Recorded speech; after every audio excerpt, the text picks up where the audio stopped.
Hey guys. This is part 3 of What If Naruto Was the Surgeon of Death. Hit like and subscribe if you like this one, and also please check the author in the description. Let's start.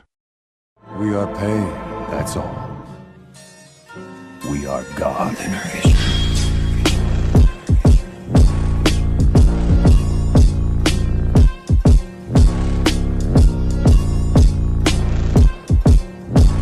Chapter 9, Finals Part 1, Bloody Revelations. Naruto had returned home with a sigh as well as a smirk on his face. So much had happened in the course of 3 days that made him laugh, since he was capable of doing such influential things in such a short time.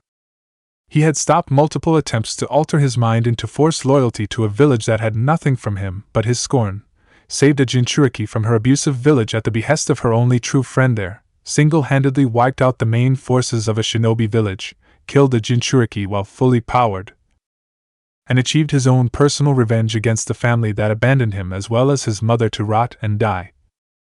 Got to say, he was impressed with himself. But he wouldn't let it go to his head, since that was not who he was. Naruto had returned home to Haku, waking up and trying to attack Fu since she had no idea as to who she was or why she was in their house. Naruto had arrived just in time to stop them fighting, since Haku had said some very hurtful things that angered Fu enough to fight back in rage. Naruto calmed them down and explained the situation that brought Fu there, which Haku was slightly pissed that he brought another woman into their home without telling her. It was at those words that she felt like she was going to die, since she felt Naruto's rage grow to astronomical proportions and aimed it towards her. He got on her case about going and fighting in a war, knowing full well that he would go and save her when she had left him the note. He had gone against his neutral status to save her, had to wipe out the entire Kiri army so as to keep his involvement in the fight a secret, and had so much blood on his hands it sickened him a great deal once his sadistic side subsided. So to hear her bitch about how he was wrong about helping someone out of the goodness of his heart so as to save her from her abusers only infuriated him, and Haku fully understood his anger. She nearly fainted from the argument, with some tears coming out, since he was right, and once he was done yelling at her she went to her room to think. "Did you have to be so hard on her?" asked Fu. "I may not know her so well, or really at all now that I think about it, but she genuinely cares for you from what I can tell." "She cares for me," said Naruto with an angry sigh. "That is true, but she had no right to force my hand like that." "How did she force your hand?" "It was by your choice to attack their army." "Because when I got there," said Naruto, "the rebels had been killed off with only Haku and a few others alive. If she would have died, I would have gone into a rage and attacked their village for killing someone I care about. Either way, I committed what could be deemed genocide, since I killed so many, and without their army to protect them, Kiri is not much longer for this world as a major village." "Wow," said Fu as she thought about it. "When you put it that way, I see where you are coming from." "I should hope so," said Naruto, "but I'm heading to bed. If you need me, I am going to be sleeping on the couch. Fighting off an army is tiring." And with that, Naruto went and easily passed out on the couch. And as he slumbered, he began to wonder what his actions would affect the world in the coming weeks. 1 month later. As expected, much had changed in the world due to what Naruto had done. Some of it was good, but a lot of it was chaotic if you thought about it. The death of the Kane family had left the Fire Capital in an uproar. It was to be expected, since they were quite an influential family that had both money and power to obtain such a status. There was a major investigation into their deaths, with those who did it not talking on the matter. The problem with the investigation was that any and all witnesses were either dead, since the 3 members of the family had been brutally ripped apart, or in Azula's case, quite literally beaten to death with enough semen on her body to fully impregnate anyone. Yet the samples were too many, so no clear person could be called out on the obvious rape of such a high-standing citizen. Those who had done it were silent about the deed, since they were not stupid enough to pronounce to the world that they had done so. And while the investigation was ongoing, there were really no leads, since the family had way too many enemies in the world to shorten the list of people who would do this to them. But the event that made the entire elemental continent turn itself over was the info of the demise of not only the rebellion, but the main forces of Kiri itself. The bloody battlefield had been discovered by some merchants a few days after Naruto had left, and word quickly spread of the carnage that had been left there, with Yagura himself dead with a kunai in his throat. Kiri was basically defenseless at this point, and it led to Mist Country trying so very hard to keep up a strong appearance, yet without its major village it was failing at it. As Naruto feared, Kiri was attacked multiple times by various missing nin, most of whom used to live there and were kicked out one way or another. And over the course of the month, their daimyo realized that the village was truly lost and made plans to liquidate it so as to begin anew, since as it was it would never heal. And thus began the time of the 4 great shinobi villages. While these major events affected the elemental countries as a whole, not much happened to Naruto himself, save for one thing. Danzo had for years tried to find a means of leverage against Naruto to force him to submit in some way or another. He had sent countless root shinobi to capture him, yet the end results were always their deaths no matter how many he sent to do the deed. So he tried finding something or someone he cared about to do so, yet the problem was that he didn't care enough about anyone he could kidnap without causing too much of a political issue. That was the case, at least it was until his spies had found out about Yuna. Naruto saw Yuna as the little sister he would have loved to have, one who he supported through the worst of times and made sure she had the funds to survive the long stretches of times he was not near his main office due to his profession. Hell, she even wanted to become a doctor like he was and was in school trying her hardest to learn all she could to achieve that goal. So Danzo had been correct in assuming that Naruto had a deep enough connection to her to use as a hostage, and had his men kidnap her while leaving a note telling him where to go or else she would suffer the consequences for his refusal. Naruto had seen the note a day later, and the fury he felt rivaled what he had experienced when he saw Haku nearly die on the executioner's block. He had very few people in the world he could truly say he loved, and Yuna was one of them, so he was taking this personally. He went to the designated spot since he didn't have much of a choice in the matter.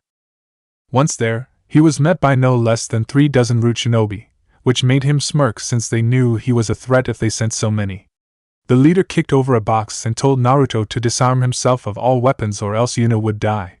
So he placed his cane as well as his gloves into the box before kicking it back over. And the second her did, he was grabbed from behind and had chakra suppression cuffs put on him. He felt as he grew weaker due to them, and yet he still did not fret about it. A bag was put over his head to hide the actual path they were walking to get to the secret underground base along with the specific halls they took to get to the room they prepared for him. He was shoved inside it harshly, and it was then that Naruto took off the bag and saw himself in a clear, yet thick glass room inside a larger room. There was no door leading into the place, and he had been shoved into the only opening from the top that was now sealed off by a tube that was circulating air into the room. Naruto was fairly impressed at the setup, since a lot of work had gone into containing him like this. It was then that Danzo himself made an appearance. He had a smirk on his face that Naruto really wanted to just rip off with a dull knife so that this elderly man could never make it again in the most painful of ways. Danzo explained that Naruto now worked for him and that he was going to help Danzo find a means to reverse his age and then ultimately immortality. He said that the room he was in was airtight with the only air coming from the pump connected to it so his blood abilities would not work as a means to escape his prison cell. The glass was the thickest of the blast-proof variety so explosives would not work as a means to break free.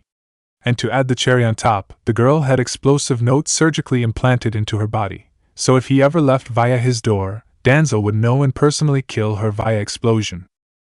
Naruto heard everything the man said, and only grew more pissed the more he talked since the arrogance of the man was grating. So Naruto said he would do as ordered, but he wanted to see Yuna first before he started. Danzo motioned for his men to go get the girl, all the while smirking since he truly believed that he had won here. So many plans went through his mind, such as booting Minato from the seat of Hokage once he had not only his far younger body, but more power as well that he would force Naruto to give him since the boy apparently was capable of the impossible. He already knew where he was going to start, which was implanting Sharingan perfectly into his eyes so that he no longer had to hide the one he had hidden behind the bandages. It didn't take long for his men to bring back the girl, who was crying the whole time. Naruto saw her and told her that it was all going to be alright, and to trust him. Yuna wiped the tears from her eyes as she heard him say that, since he had said those exact words when he found her on the streets, and offered her a place to call home and knew he meant them. Danzo then motioned for them to take the girl away, since he wanted Naruto to start doing his bidding. But things did not go so smoothly. While it was true that the setup that Naruto found himself in was elaborate, with the means to counter not only his bloody bloodline but the others he was certain Danzo was unaware of entirely, with the chakra suppression cuffs still on him keeping him weaker than he wanted. There was just one problem. His main ability, conjuring an operating room, was not chakra-based. So with a smirk of his own to match Danzo's, he clicked his fingers and did 3 things faster than Danzo expected. The first was he removed his cuffs easily since in a room he controlled reality. The second was that he swapped places with Danzo so the man was now trapped in the room he spent so much time designing to trap Naruto within. The third thing he did was something that couldn't be seen, so it was a mystery to all but Naruto since he had done it. Before Danzo could say anything, Naruto stabbed the root shinobi in the neck with the end of the cuffs and left them there as he pulled Yuna away from his dying body. Yuna cried tears of joy since Naruto had saved her, and he hugged her back. He then opened up a door to his operating room and told her to wait inside since he had a few things to deal with here. She did, and as soon as she stepped inside, the door vanished. Danzo was understandably pissed since his plans had backfired in the worst way possible. He demanded that Naruto released him, or else the girl would die. Naruto actually laughed and even went so far as to dare him to try and kill her.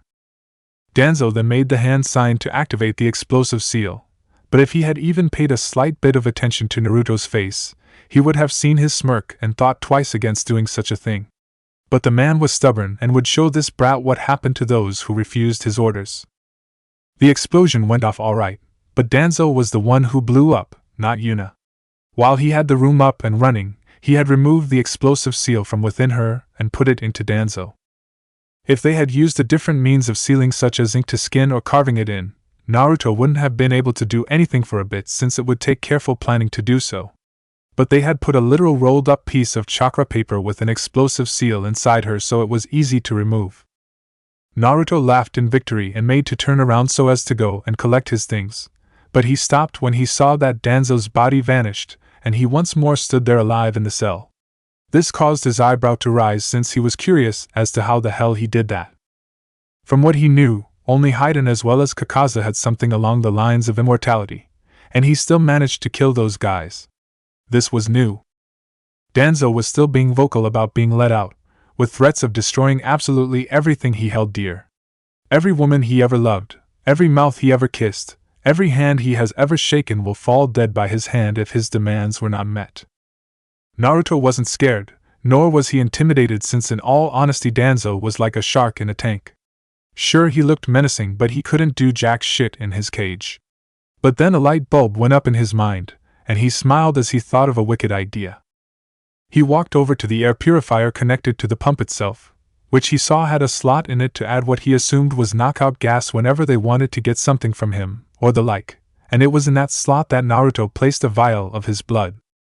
He saw as his blood began to spray into the cell, which Danzo saw and grew white in fear since he had heard what happened to those his blood touched. He quickly covered himself in the sheets from the cot that had been placed in the cell, but that really didn't help much, and in the end Naruto's blood found its way into his skin.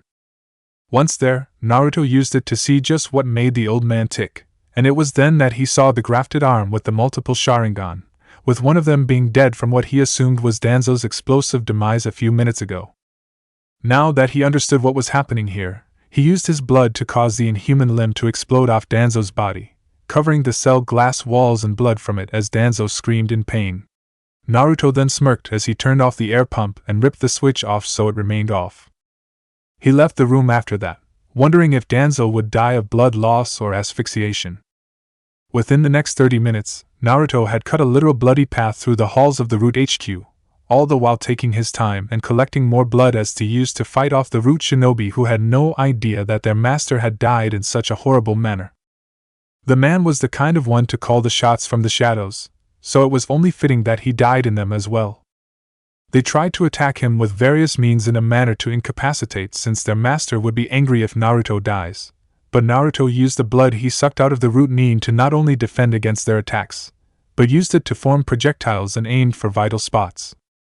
Naruto felt as his sadistic side grew the more Root he killed, but eventually he found the box that contained his gear and put his gloves back on and twirled his cane a bit out of habit.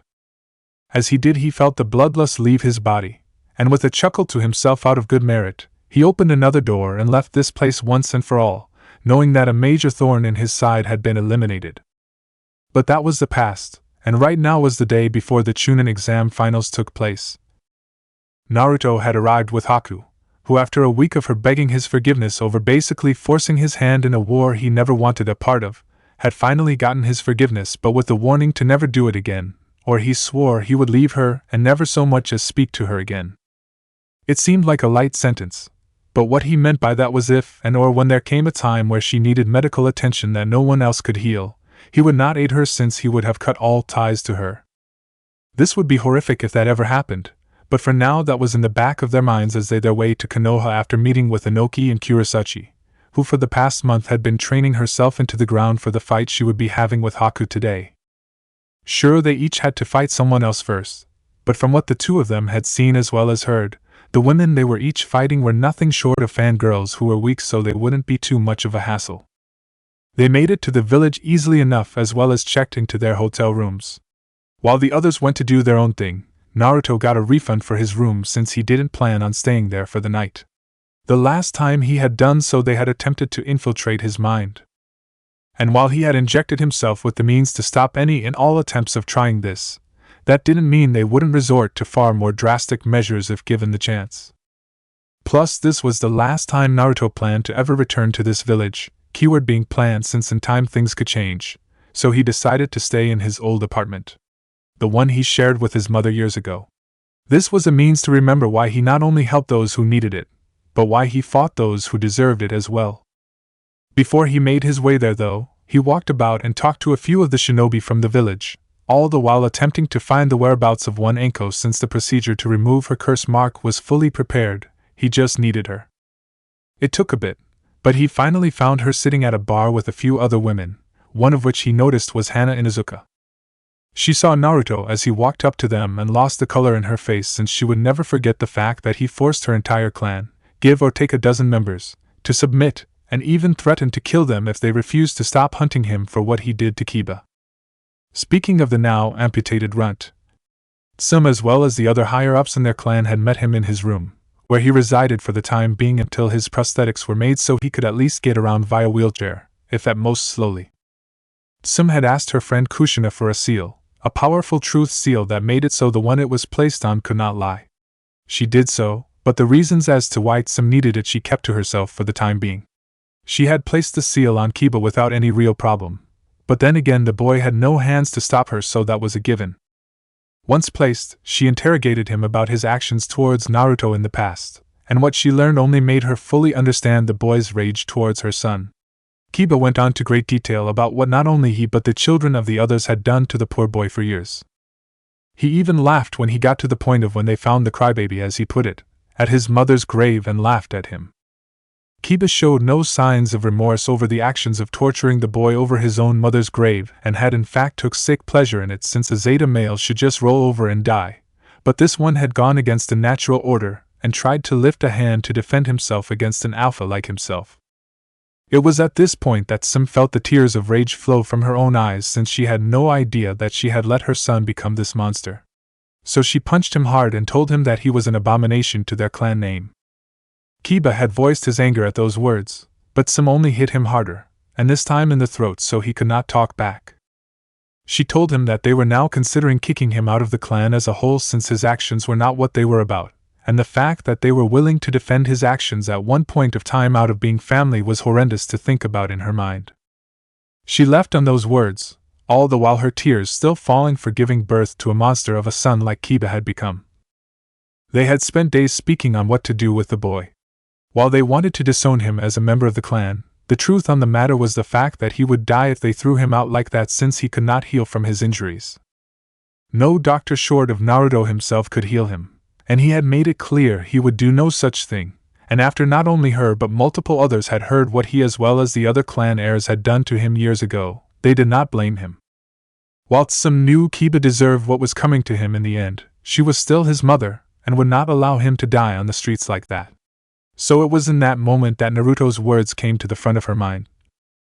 Till one day he will beg for someone to put him out of his misery, and when Yutsim his own mother don't have the heart to end his life, let me know since I have no qualms about doing it. And with that thought, she cried once more since she now knew what she had to do, but it still hurt to think about. Hana had been there when some had called a meeting with the heads of the clans, and she told them all what her son had done along with their own children. She told them this as a warning to them since Naruto had crippled Kiba beyond repair out of vengeance of what he had done, so there was no telling what he would do to the rest of their own children. They found it hard to believe that their own children would do something like this, but they couldn't deny that the amount of damage done to Kiba meant it was personal.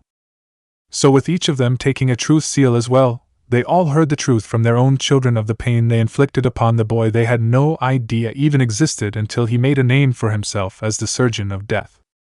To say they were angry was an understatement, but then the fear set in that he would try and hurt their own children, and plans to try and make some sort of amends came to their minds, well, at least for a few of them. Kushina, while she was angry about her daughter's actions, believed that she could defend herself, being the daughter of two infamous shinobi as well as the Kyuubi Jinchuriki.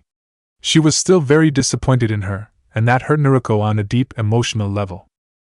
Shikimura had been part of the group who hurt Naruto, but he himself had never participated in the matter, so he only got a few swings of his mother's pen across the head for not aiding the poor boy when he needed it.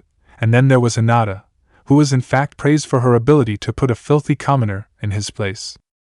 It was at this point that they were happy that she was not fighting in the exam, since Naruto would most likely do something horrific along the lines of what he had done to Kiba if they fought, and since it was in a legal setting they could do nothing about it. Little did they know about what Naruto had done already to her, and they wouldn't for quite some time since the poison was slow-acting intentionally.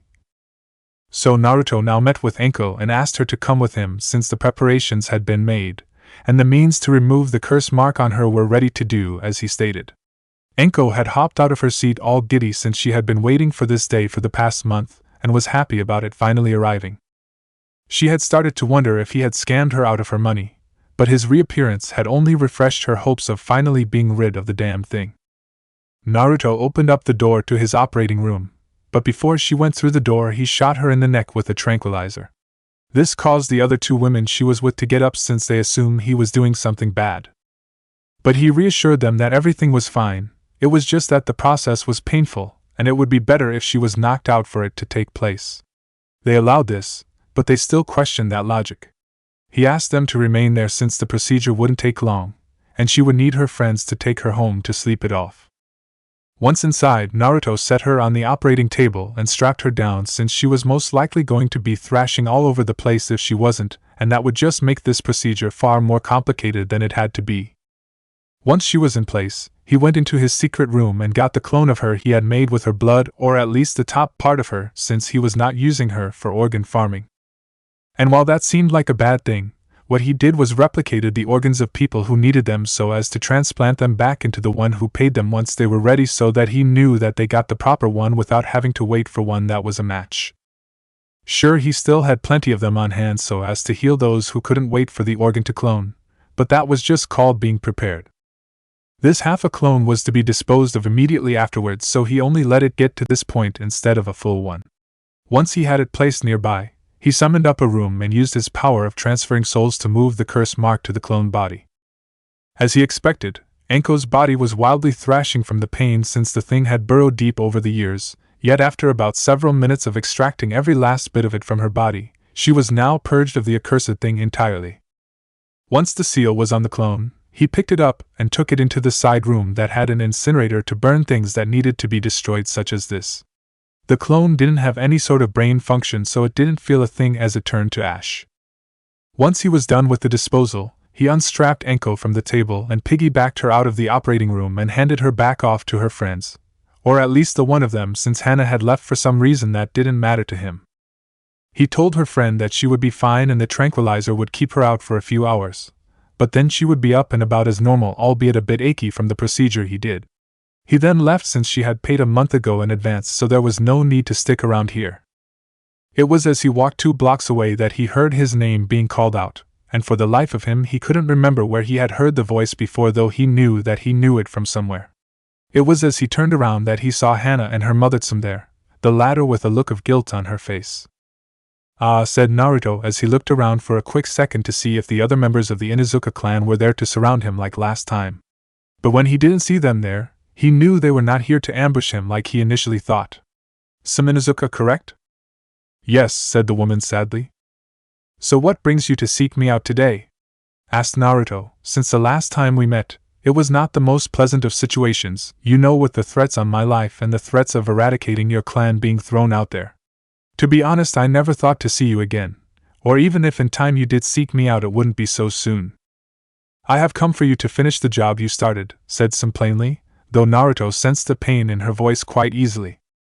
And what job is that exactly? Said Naruto with a raised eyebrow. You have to specific when it comes to me, since I have so many clients, and it's hard to remember what I did to help who. My son, said Some through gritted teeth. It hurt her to be here asking for this, but in the end it was going to happen one way or another. Some was just choosing the least painful of the choices. You left him crippled in a manner that he can't be healed from. Now I am asking you to do as you said and end his misery. Ah, said Naruto as he remembered what he had said now, so I am guessing that he has begged for this and you, being his mother, don't have the heart to do it yourself? No, said Some, the reason I wish you to do it is that he is to be disowned and kicked out of our clan, but as he is he will die, since no one will care for an amputated cripple like him, and he has neither the funds nor the means to survive on his own like this. So you want me to do it since he will die worse that way? Asked Naruto, who was seeing the full picture. Yes, said Some with the tears still flowing, but as his mother I only have one request. Which is? Kill him as painlessly as you possibly can, said Some as she looked him in the eyes. He saw her pain as the tears flooded them, since she was asking a man, the same one who put her son in such a predicament, to kill him. No mother should ever not feel horrible for asking that, or ask that in general, but these were extreme circumstances. That I can do, said Naruto with a simple nod of his head, since my vengeance was complete the moment I took his arms and legs from him along with his future career as a shinobi. I don't care to inflict more pain when I have done enough. Then please follow me, said Some, who thought that the quicker the deed was done, the faster she could heal from this whole endeavor. She was happy that Hana was nothing like her younger brother with his sadistic side she only recently learned about. So Naruto followed her to their clan compound, and as he followed her towards Kiba's room, he saw as the members of the clan backed away from him, since the memory of what he did the last time they challenged him was still fresh in their minds and they would not forget it any time soon. Some showed him the door and then left, for she could not be here for this. Hana simply looked at Naruto for a brief second before she herself left to go and console their mother. Naruto took a deep breath and then entered the room. He saw Kiba there lying on his bed. But he figured that would be the case since he was an amputee now, so it wasn't like he could get up and walk about as he was. What the fuck are you doing here? Growled Kiba, enraged that Naruto of all people had arrived in his room like this. He was pissed that he had no means to fight him off, or even Orochimaru to do it on his orders since Naruto had killed his dog in their fight. I am here to end your suffering, said Naruto simply as he stood at the foot of his bed. Oh really, said Kiba with a smirk, since he was thinking that his family had finally come to their senses and forgiven him for his actions, as well as paid for Naruto to fix him. Well then what the fuck are you waiting for? Do it already! As you wish, said Naruto as he pulled out a syringe and stabbed him in the neck with it before he pushed down on the plunger. Kiba felt as his body locked up from whatever Naruto injected him with. But then the pain shot throughout his body and yet he could not scream due to the paralytic that had been injected into him along with the poison. Did you think I meant to return your arms and legs to you? Said Naruto with a smirk. No? I was asked by your own mother to euthanize you here and now, since she didn't have the heart to do it. Now while I would stand here and gloat about the whole situation, but that is more your shtick, not mine. And with his final words being said, Naruto left the room as Kiba could only scream in his mind as he felt his body grow so very weak, and soon enough he felt nothing as the poison finally shut his body down entirely, and he died in his own room. The mutt who lost both his fangs as well as his claws. Naruto said nothing as he walked out of the compound, but he simply nodded as he walked by Tsum and her daughter, since there was really no words to be said here. Naruto then went back to his old home to rest for the night, since he had nothing more to do for the day, since he had only set out to help Enko since she had paid him to do it. The killing of Kiba had been unexpected, but he could understand why she had asked him to do it. So with all he needed done, he finally arrived at his old apartment. Once there, the memories of the life he had with his mother came to his mind, and he couldn't help but cry a bit as he remembered the simpler times where she was still a part of his life. He would give anything to have her back, yet there was no means of doing so. And he was okay with it since he would ensure that he started a family of his own as well as telling his own children the stories of his mother. He then unpacked a sleeping bag and sat upon it before he pulled out his now signed copy of The Tale of the Utterly Gutsy Shinobi, and opened it up before he began to read out loud as his mother once did for him years ago. He continued to do so until sleep came to him, and with that he fell asleep with the same warmth that he had felt years ago when his mother had been there to comfort him. The next day, the arena that the Chunin exams were taking place in were packed to the maximum capacity since not only those who resided in the village, but many from other villages had come to witness these events. What had piqued their interest most of all was the inclusion of the infamous Surgeon of Death amongst its roster, since the man was known to be powerful as well as sadistic, with those who witnessed this firsthand not living to tell the tale about it. So to be able to see if he lived up to the rumors was too much to pass up for many of them. The participants had all arrived in the arena, with the exception of Naruto along with Neji. Neji was easy to understand since everyone was under impression that he was dead, for reasons that Hayashi wouldn't divulge, claiming clan matters and whatnot, so people just dropped it there. Naruto was a bit more of a surprise since it was known he was in the village. His presence was well known whenever he went somewhere since word got around. So the question here was, where exactly was he? Even Haku and Kurosaki were shocked since they had knocked on his door to let him know it was time to get up and head to the arena, yet there was no one there to answer it. They went to the front desk to ask for assistance since they feared something might have happened, yet that was not the case since the man who was at the reception desk told them that Naruto had got a refund for the room and left to seek somewhere else to spend the night. This baffled them since they had no idea as to why he would do that or even where he would go. Minato calmed the cheering crowd down and announced the start of the finals. He called out for both Naruto as well as Gaara to remain in the stadium, which Gaara was able to do since he was already there to begin with. Naruto was not there, and this caused the people to wonder where he was since the man was not a coward according to rumors. This caused many to question if maybe he had been kidnapped by the forces of Konoha in the dead of the night, which many started to question if there was truth to those words. This caused Minato to growl a bit since while he wouldn't have cared to be accused of such things since there would be no evidence of such a thing and people would soon forget it in time, the problem was that he didn't have the brat. Not out of lack of trying, mind you.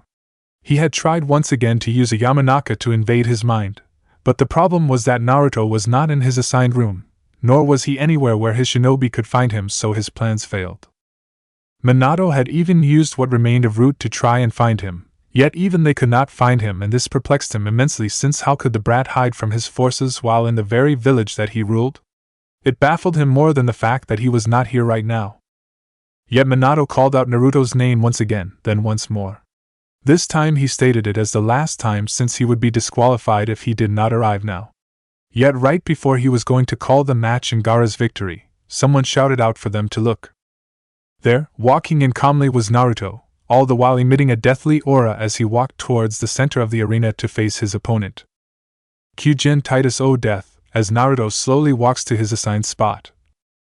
Naruto arrived and stood in his assigned spot with a serious look on his face. Gaara looked at his opponent with the same look as they heard the proctor announce the start of their fight. Naruto made Gaara jump back a bit to put some distance between the two of them since he was aware of the wires he used. His San had felt them begin to tighten around them, yet he jumped back to get out of their grasp, which made Naruto smirk a bit since he was smart enough to do so. While the boy thought he was safe at the distance he was at, but that was not true at all, but he wasn't going to correct that assumption just yet. He pulled out a storage scroll and pulled it open before he threw it to the ground. Out of it popped out 3 large wooden barrels. Gaara was not sure what was in them, but he was not going to stand around and let Naruto use what was in them, so he threw a tendril of sand at them and pierced one of them. Naruto only smirked as he threw out his hands. This caused the blood that the barrel had been full of to quickly seep through the sand towards Gaara. This made the boy's eyes open wide since he had no idea that there was blood in the barrels. But he then dispelled the tendrils so it didn't get to him and stopped short 2/3 of the way. Gaara was not able to relax in any manner since the moment he dispelled the tendril, he had to dodge the other 2 barrels that Naruto launched at him. They missed their mark, but they exploded from the impact of the ground. Gaara would have attacked, but the voice in his head told him to watch out, so he formed a shield to cover his back, and it was a good thing too since the blood from the barrels had tried to hit him from behind. The sand blocked them, but Naruto had expected this, and used this more as a means of shock and awe than an actual attack. Now he had a large pool of blood surrounding him to use as he saw fit. Gaara used his sand to try and attack from various angles, yet Naruto's blood was able to deflect them easily like a shield. To be frank, he was stalling. He could end this easily, but that would involve him using something that no one knew he had, and since he didn't want to give away too much in front of the two people he really wanted to hurt most of all in this arena, he refrained from using said abilities. So he was planning on a means to defeat Gaara without revealing too much. Gaara grew angrier as his attacks failed to penetrate Naruto's bloody shield. He was supposed to be the one who had the shielded body, not this guy. The voice in his head was only making his anger rise up faster, which suited him well since his anger fueled his power. Eventually Gaara grew tired of this, and slammed his hand hard onto the ground. Pulsing his demonic chakra through the ground sent a tidal wave of sand towards Naruto, who raised an eyebrow at this since he had not expected this, yet had a means to power through it. He whipped out his cane and quickly dipped it into the blood still pooled at his feet.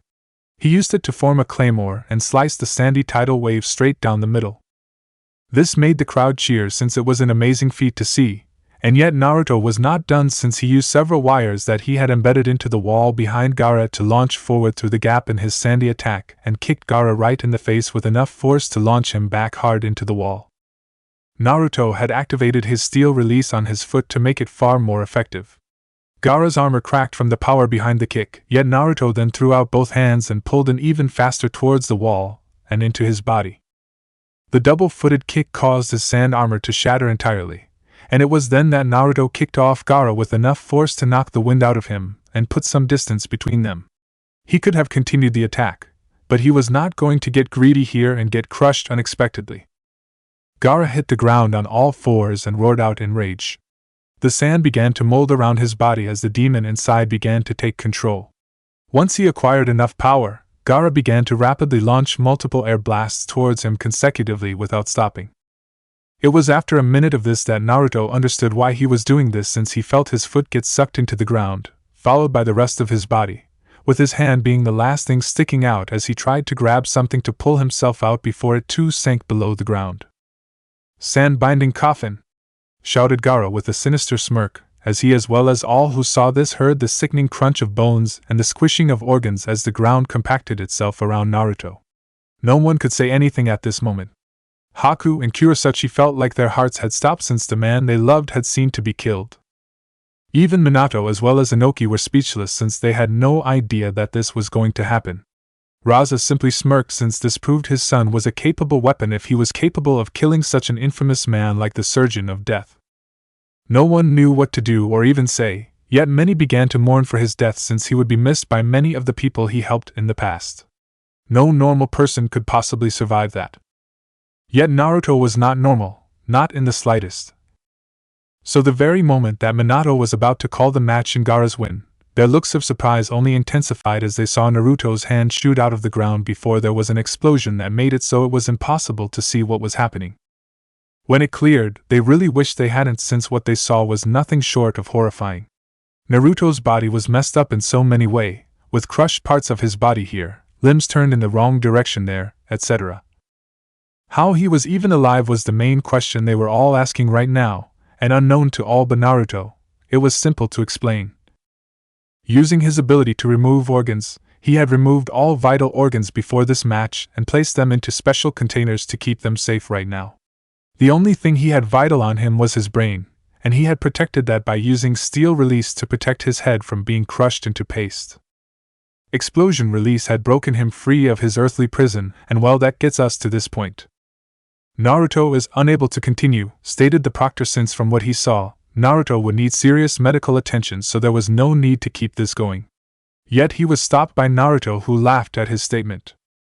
"Oh, I am still quite capable of continuing," said Naruto with a wave of his fucked up hand on an equally fucked up arm, "so no need to stop this." "Are you sure?" said the proctor, who wouldn't be able to do anything if Naruto wished to continue. "Quite sure."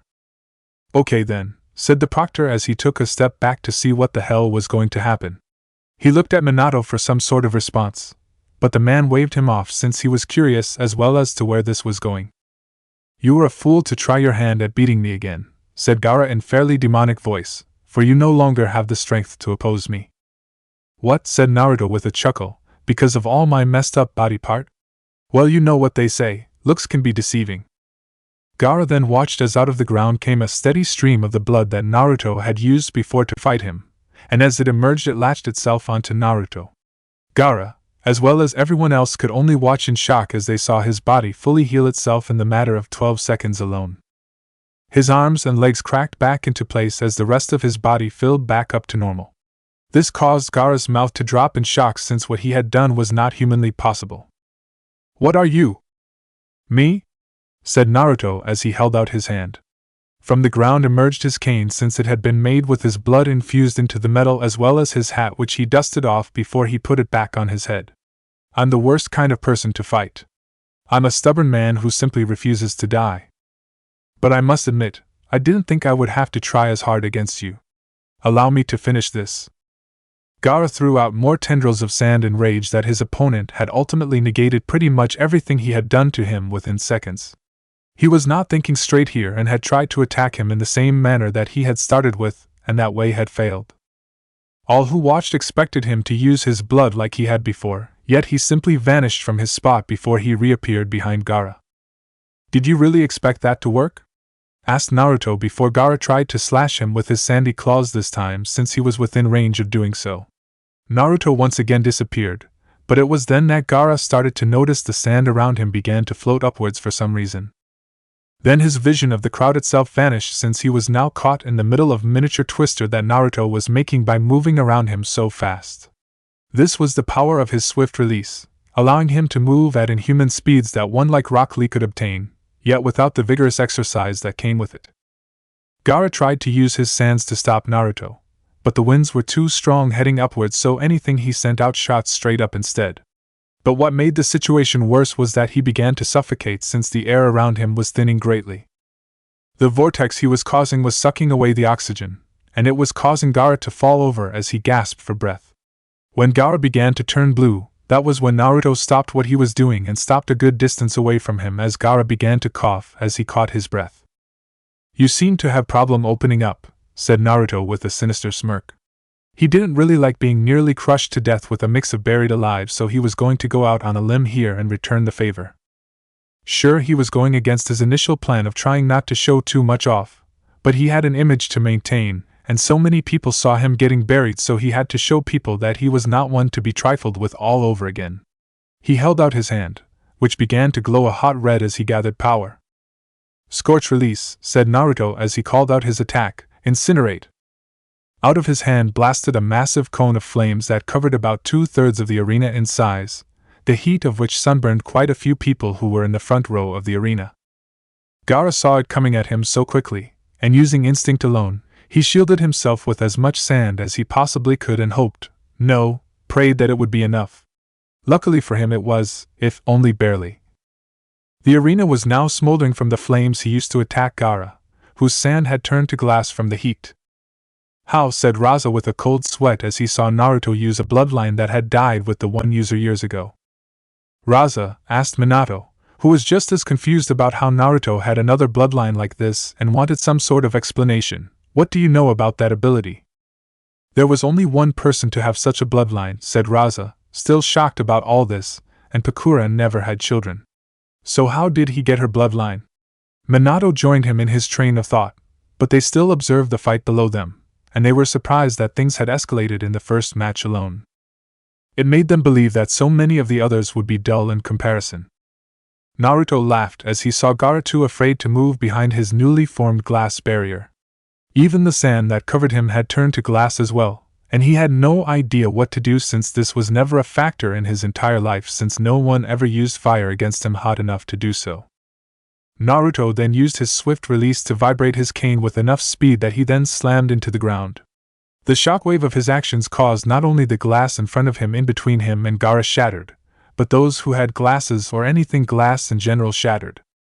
Gaara looked up and saw Naruto walking slowly towards him, his cane out with blood pooling at the tip that formed the blade of the scythe he was so infamous for using.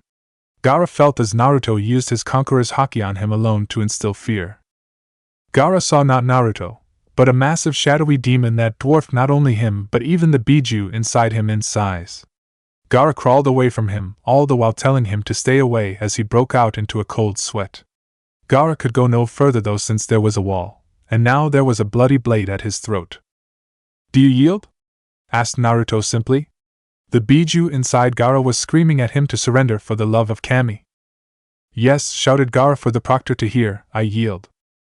"Winner," said the proctor, "Naruto." Naruto smirked as he pulled his weapon away from Gaara, who breathed a massive sigh of relief. Naruto then pulled out something and tossed it towards him, which he caught. It was a small bag that he saw was full of pills. "What are these?" asked Gaara, who was a bit confused as to why Naruto gave him these. "You are showing clear signs of the negative effects of insomnia," said Naruto with a smirk. "Take one pill at night with food and in a week at most you won't feel such things."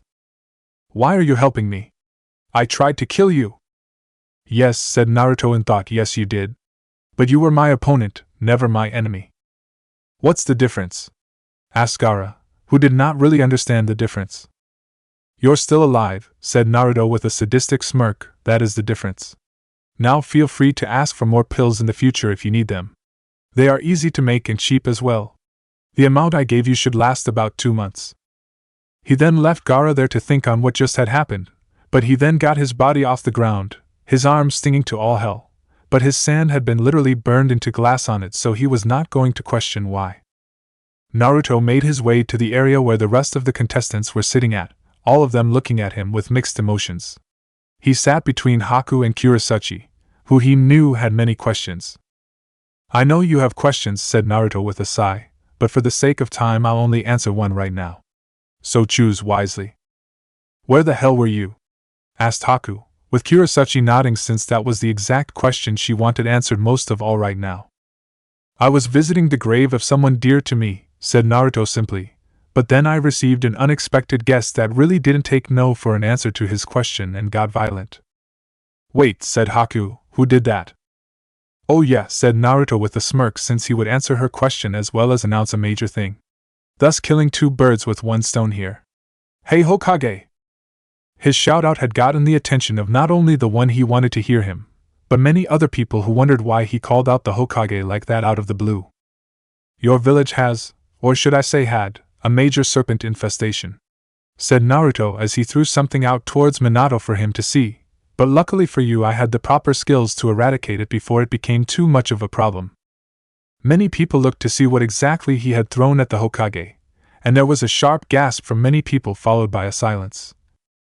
For what Naruto had thrown was the head of none other than Orochimaru, the traitorous Sannin. Chapter 10, Finals Part 2, Death Awaits.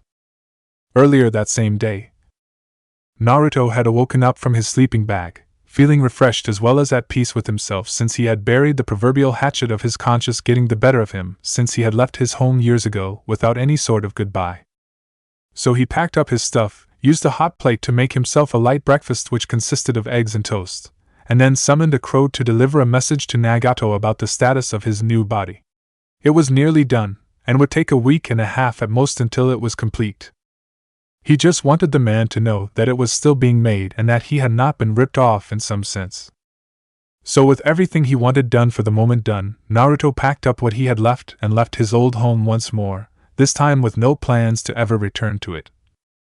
He pulled out his watch and saw that he had quite a bit of time to kill before he needed to be at the stadium for his match. So he made his way to his mother's grave to visit once more since he preferred to be alone at this time instead of surrounded by many people who either wanted to have him set up shop here via persuasion that went either verbally or physically, or people who wanted him to heal them. He was a doctor, true, but he wanted to keep his mind clear for what he had planned for the day. Especially since his first opponent alone was a Jinchuriki who was quite mad in the head since Naruto easily recognized the signs of it and knew it was caused by insomnia. He made it to the grave easily enough, since either the people who were up were heading to get breakfast before they finally went to the stadium themselves so as to get good seats, or were opening said businesses to feed the former. So he made it to his mother's grave and sat down cross-legged as he began to meditate to calm himself. He had no words left to say to her other than "Our vengeance is almost complete." There he sat for quite a while before he heard someone speak behind him. "So this is where the infamous surgeon of death goes in his spare time," said a man who Naruto easily recognized by his snake-like tone of voice. He had only met the man once, yet his tone was unique so as to identify easily in a crowd. "I don't know why you are here, Orochimaru," said Naruto calmly. Though he might have answered it in that tone, he was ready for a fight if it came to it. "Since the last time we spoke I told you I will not work with you. Also add the fact I removed one of your arms tells me this meeting is more of a hostile nature." "Oh yes that," said Orochimaru with a bit of a growl since he remembered losing his arm. He had to transfer into a new body sooner than he wished because of that, but he was willing to overlook that incident if it meant gaining the one who damaged his last one on his side. "Water under the bridge. I have a new body so I have my arm back. But the reason I am here is to offer you one more chance to work with me." "And my answer to your offer is the same as last time," said Naruto as he placed his hand onto the ground. "Now I suggest you leave me be or else you will find that losing your head is far more lethal than a removed arm." "Are you sure that you want to scoff my offer? What if I were to tell you that I have the means to bring your mother back from the dead?" "Choose your next words carefully," said Naruto with an angry growl. He wondered how Orochimaru of all people knew about his mother when not many people knew about her. It wasn't like it was a secret of any sort. It was just that the two of them slipped through the cracks of society to the point that no one noticed them other than the clan heirs who bullied him for years. "If you are wondering how I know about your relationship," said Orochimaru with a smirk, "it's your emotions itself that tell the story of who this woman is. Only the child of a parent would do as you do and visit a grave such as this exactly like you are now. Sure, there are the cases of married couples or lovers and such, but the year on the tombstone say otherwise when one does the math." "Well, look at you," said Naruto angrily, "you are showing some form of intelligence after all." "Well," said Orochimaru with his eye twitching in anger. He hated when people belittled his intelligence. "I am going to ignore that insult and offer you one last chance to join with me." "And what exactly do you plan to do if I refuse really?" asked Naruto with a raised eyebrow. "Do you really think that attacking me is going to change my mind? There is nothing you have that I want, even if you had the means to bring my mother back. I have had years to come to terms with her death, and will not try to resurrect her." "Oh, I have my ways to make you obey," said Orochimaru with a smirk. "I bet you do," said Naruto as he ducked. He sensed that the clone was trying to bite into his neck, and he was right to duck since it missed. Then he had to roll out of the way as another tried, and then another. Naruto had sensed so many clones pop up, but he had prepared for this already. When he had placed his hand into the ground, he had sent blood through his hand and injected it into the ground to be used later, which was right now. The blood solidified and shot through the ground and hit the clones simultaneously so that they dispersed. Orochimaru growled in anger that his surprise attack had failed, but that growl turned to shock when he felt as his body was unable to move. "You are like an insect," said Naruto as he held up his hand in an open gesture. Orochimaru saw the glint shine off of the wires that were attached to his hand, and it angered him that he had not prepared for this fully. He tried to use a substitution jutsu to break free, but his body would not move, wandering into a spider's web. "And like any good spider I have my poisons along with my webs. My wires are laced into stuff. You see, I took that arm of yours and did some tests, ones to see just how durable you are, and I have to say that it is impressive what you have accomplished. But while your body may be immune to poisons, with the one I used only stunning you briefly, I have another trick up my sleeve that no one ever sees coming." Naruto then snapped his fingers and set up a room. Then with a sleight of hand he showed Orochimaru a heart encased in a cube. Naruto wanted to torment Orochimaru, really he did, since the man deserved no less after all the things Naruto had heard he had done. But one quick look at his watch, and he realized he had to leave now if he was going to make it to his match in time. So he set the organ on fire by superheating his hand until it lit aflame. Orochimaru screamed in pain for a moment, but Naruto permanently silenced him with a swipe of his hand. The wires decapitated the man's head clean off, which he then picked up and stored for later, since without it he knew that no one would believe him if he told them he killed Orochimaru. Present time. The crowd was still in a very deep state of shock from seeing Orochimaru's head of all things being thrown out into the arena for all to see. For all who knew about him, it was hard to believe that somebody had managed to kill him in the first place. The man was known as one of, if not the most elusive shinobi around, with plans within plans to avoid capture and death itself.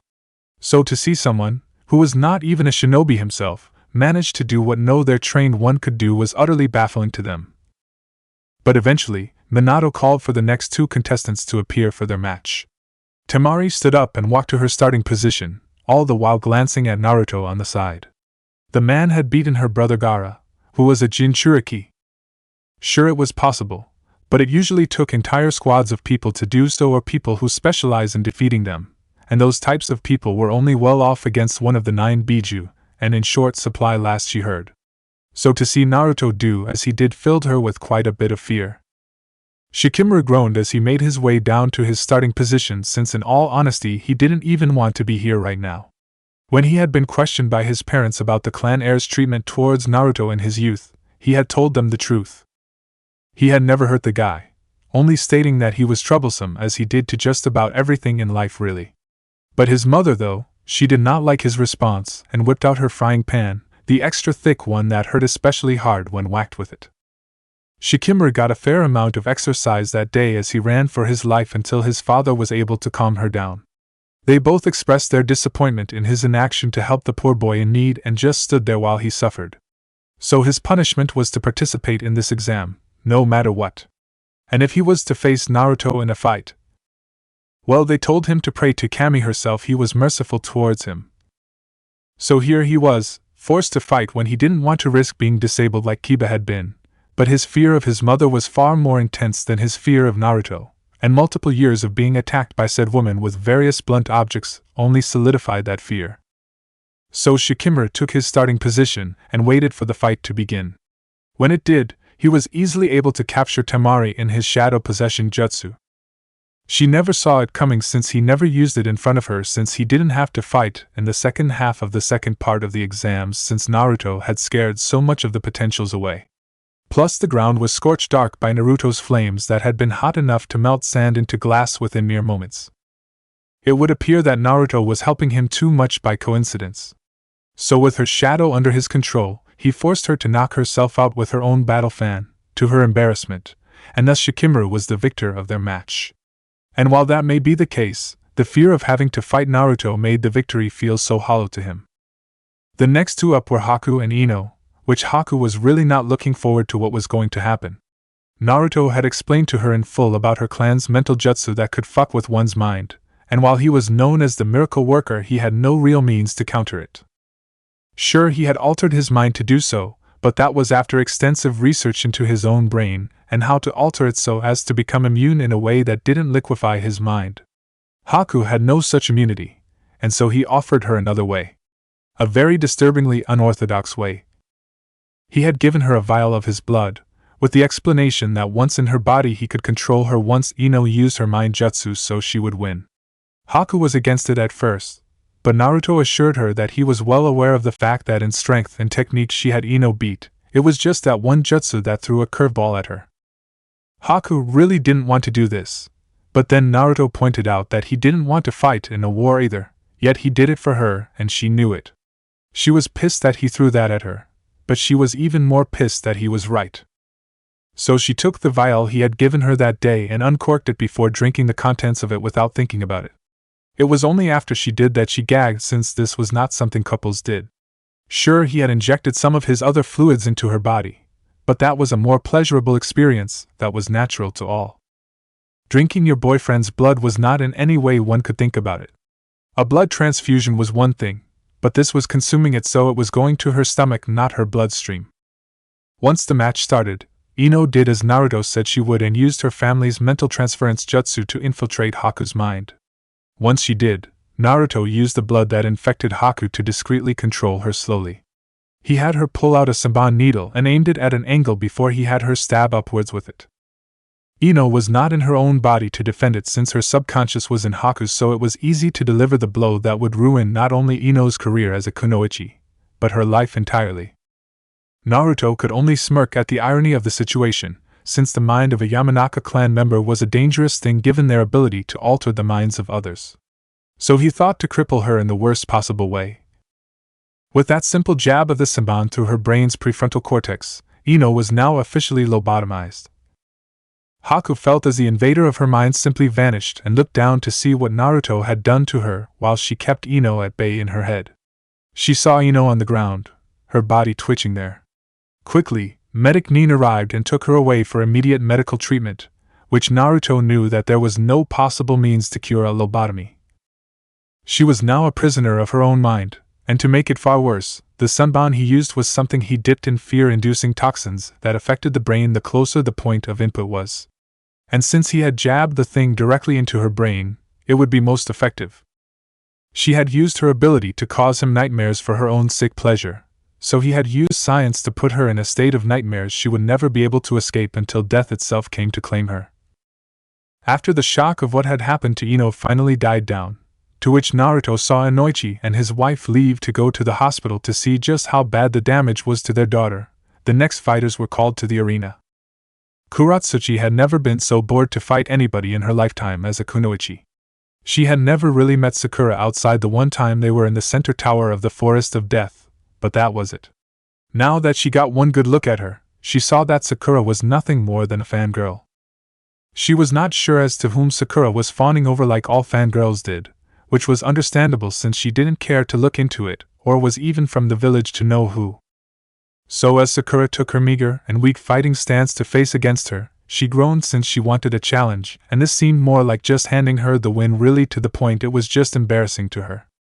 The moment the proctor called for the match to start, Kuratsuchi used a basic fireball jutsu to distract her, and then appeared behind the pink-haired girl who had the nerve to call herself a kunoichi and chopped her on the back of the head, knocking her some of the way out.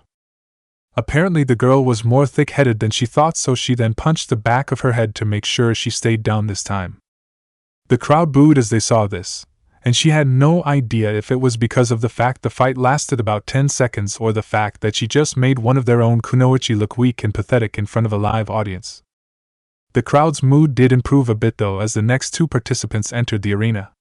Shino and Tenten threw their all into their fight, with many people cheering them on as they fought on.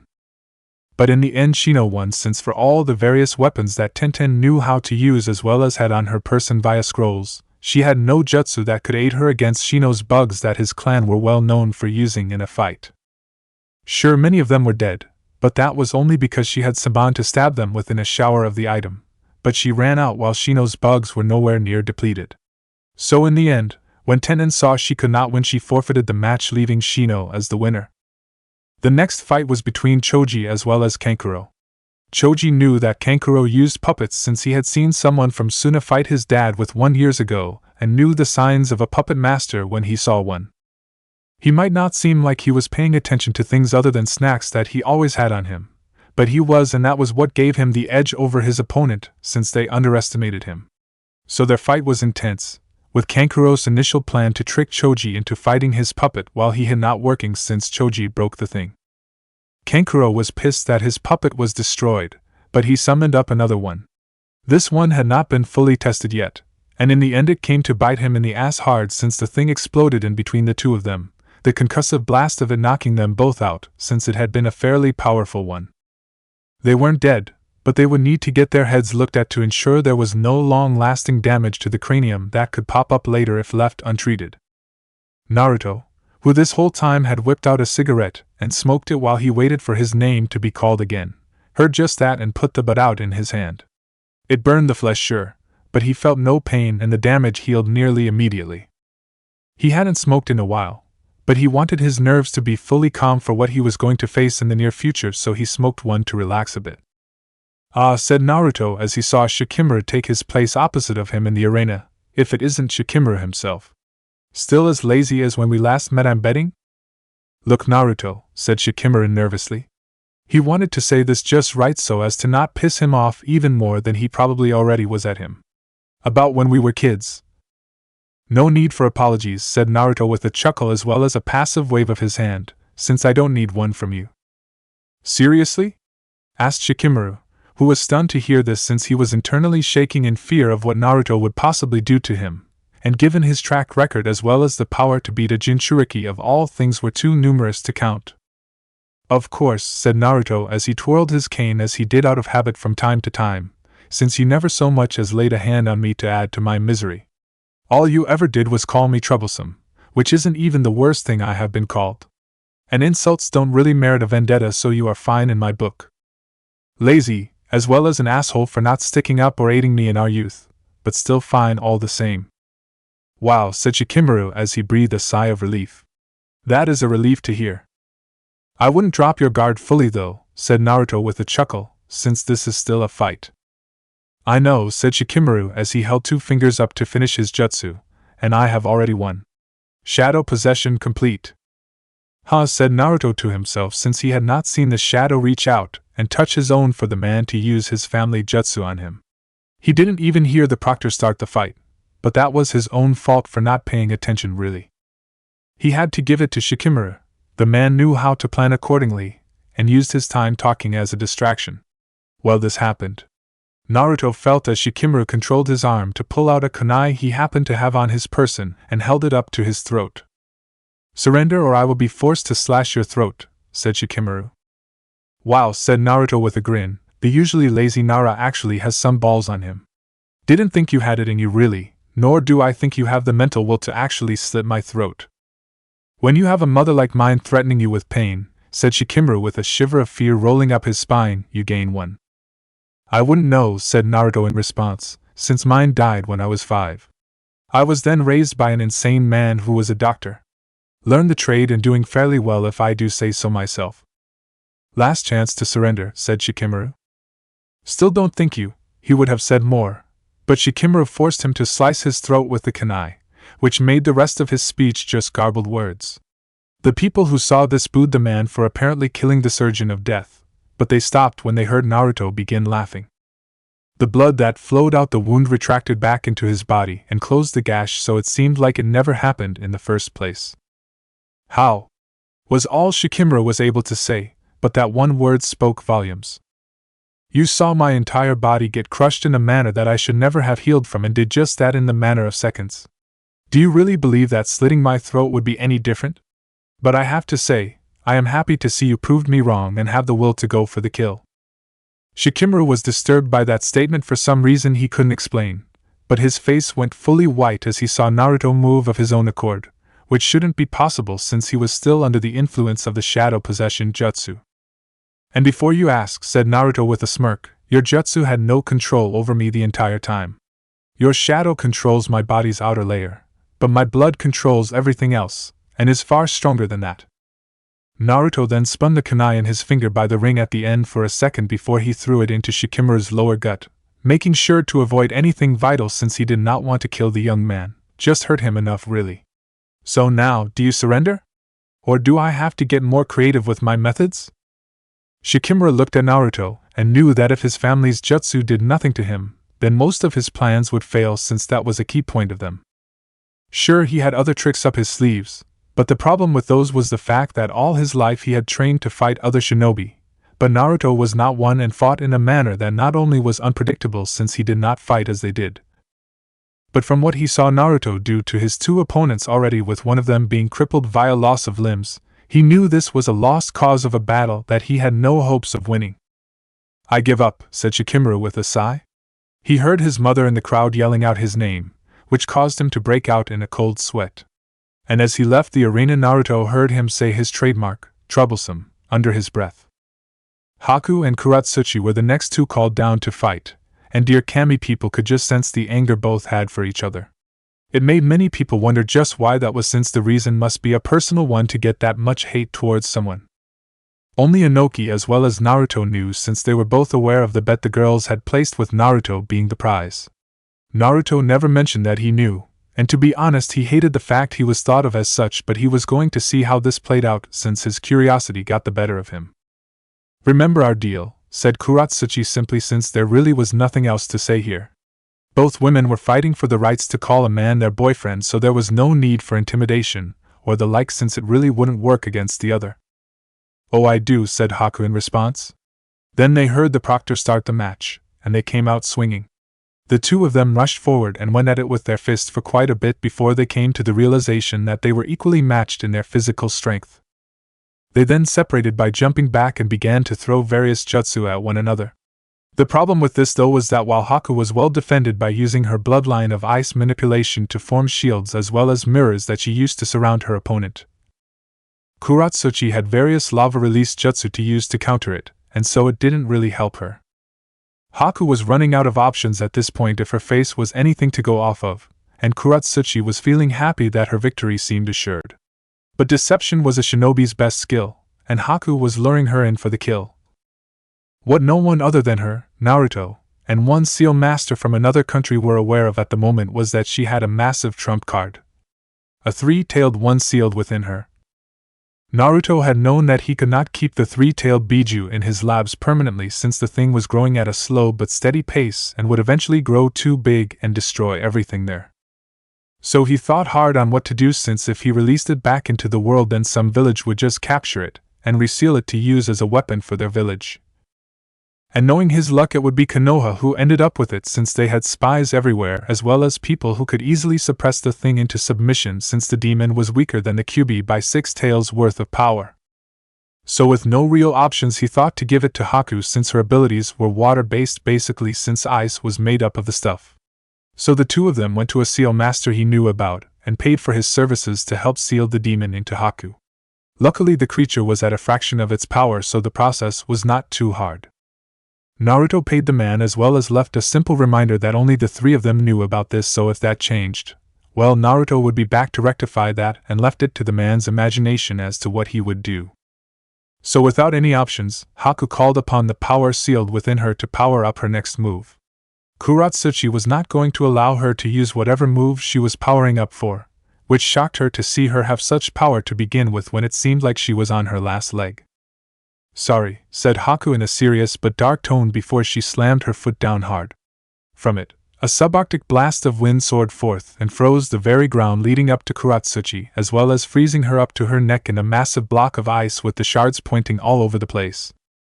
Kuratsuchi was unable to move since the ice was too thick with no manner of give to break free from, so as it was she had lost her match. Minato was shocked to see this, since he knew the power of a Bijuu when he felt it. And from the research he had done on the creatures there was only one that was water-based. This meant she contained the 3 tails, which made more questions pop up into his head, since Yagura was the one to bear that burden and he was dead. So how did this young woman acquire the demon for herself? Questions for later, since he would have Jiraiya find out somehow in the future. He would send Root, but most of their numbers were dead and gone, so they weren't really a good force to rely on anymore until the numbers could be returned back to what they were. Haku simply smirked as she walked forward and pushed her hand through the ice until she touched Kuratsuchi herself. With a bit more of a push she shoved her out of the ice as it melted around her and became a puddle that sank into the cracks in the ground. She then simply walked away, since there were no words that needed to be said between them. Haku had won the bet, and as such Kuratsuchi would back off her man. Naruto saw as she wiped a few tears from her eyes as she got up, and it made him realize that she had genuine feelings for him, and had fought so hard to show him that she did. He thought to himself on the matter for a second, deciding to talk to the two of them about it later when there was time. To say people who watched the fight take place were surprised was an understatement. People had heard about Kiri since the village was no longer a major one with the loss of its main forces in the Civil War. But to see the new Jinchuriki of the 3 tails here and now raised so many questions that no one could answer. But the exams went on, with Naruko entering the arena to fight Shino, who accessed the situation in his mind and forfeited the match. He had a feeling like if he had fought her in the beginning of this portion of the exam, his chances would have been better for winning, but as he was now with a large portion of his bugs now dead and replenishing as they spoke, he knew he had no means to win, so there was no need to fight an already lost battle. Naruko made to leave the arena for the fight between Haku and Naruto, but Haku immediately forfeited since there was no possible way she could beat Naruto, and she knew it. Even with her new abilities she was still outmatched by him, and she knew that since she knew him better than anyone else here did. So Naruko remained in place as Naruto made his way to the arena. The entire time he felt his anger boil inside him, as it only increased the closer he got to his opponent. By the time he took his position, it had upgraded into straight-up rage, but he had the best poker face about it, and simply had a grin on his face as he stood there. "Well, look at this," said Naruto with a chuckle. "Isn't this a blast of our past? But where is the rest of your little group? You know, the one you used to gang up on me and hurt me? You know what happened to them," growled Naruko, who didn't like her friends being belittled like this. "Oh, that's right," said Naruto, this time with a cold laugh that was entirely cruel in nature. "2 of them are injured, with Kiba losing his hands and feet to me. Can't use him to sniff me out anymore now, can you? I will make sure to hurt you like you did to them, said Naruko as she got into a fighting stance. Said Naruto as he twirled his cane a bit before he sent it away. He would not need it here since he wanted to hurt her with his own bare hands, since this was about more than just showing her that he was no longer weak and one to be bullied, but to hurt her in a way that she would not recover. I doubt it, since you don't really have the means to remove my arms and legs. I'll get creative and think of a way, said Naruko in response. I'm sure you'll try, said Naruto with a chuckle, but unlike when we were kids, I will fight back this time. And since you no longer have the advantage of numbers on your side, you won't be able to hold me down and laugh as you stab me again. Will you shut up already and fight me? Said Naruko in anger that he kept throwing that out. She heard it enough already, and she wanted to put this fucker in his place already. While he may be infamous throughout the elemental countries due to his skills as a doctor, she was an Uzumaki that was the daughter of Minato Namikaze himself. Two of the most powerful shinobi were part of her genetics, and she was going to show everyone that she had the skills to put this clown down and ruin his infamous reputation here and now. By all means, said Naruto with a smirk, if that is what you wish. Naruto then vanished from sight, which made Naruko go on the defensive in preparation of an attack. She was right to, since Naruto appeared before her and aimed a blow to her face. She crossed her arms to block it, which it initially did, but Naruto had a trick up his sleeve that he rarely used. With the mixture of bloodlines he had implemented into his genetics, he was able to mix and match them to use them in new and unique ways, such as now. His fist was solid steel through his steel release, but jets of flame rocketed out the sides of his arm through his pores as he used his scorch release to increase the momentum. This was not something Naruko expected, so her guard was broken through and the fist hit its target, after all, with a loud clunk. Naruko had to shake her head a bit since the blow had her seeing a few spots, but she was fine for the most part. Naruto smiled as this time he charged up his hand in electrical energy as he charged forward. Naruko saw this and jumped back to avoid it, but Naruto used his other hand to wrap his thin wires onto her leg and pulled her back towards him so that his open palm grabbed her face, and she felt it as it coursed through her body painfully. Naruko got free though, since she kicked him in the stomach hard and he let go. While he may not feel pain, his body did still have its reflexes, and a kick to the stomach usually made you drop whatever you were holding. Naruko began to realize that Naruto was seriously trying to hurt her, and since that was the case, she needed to hit harder. She had been training with her father and Jiraiya as well as the toads she signed the contract of to master her sage mode. She was getting there, but so far she could only manage an incomplete form that was limited as more a suit of armor with a slight increase of her power than anything else.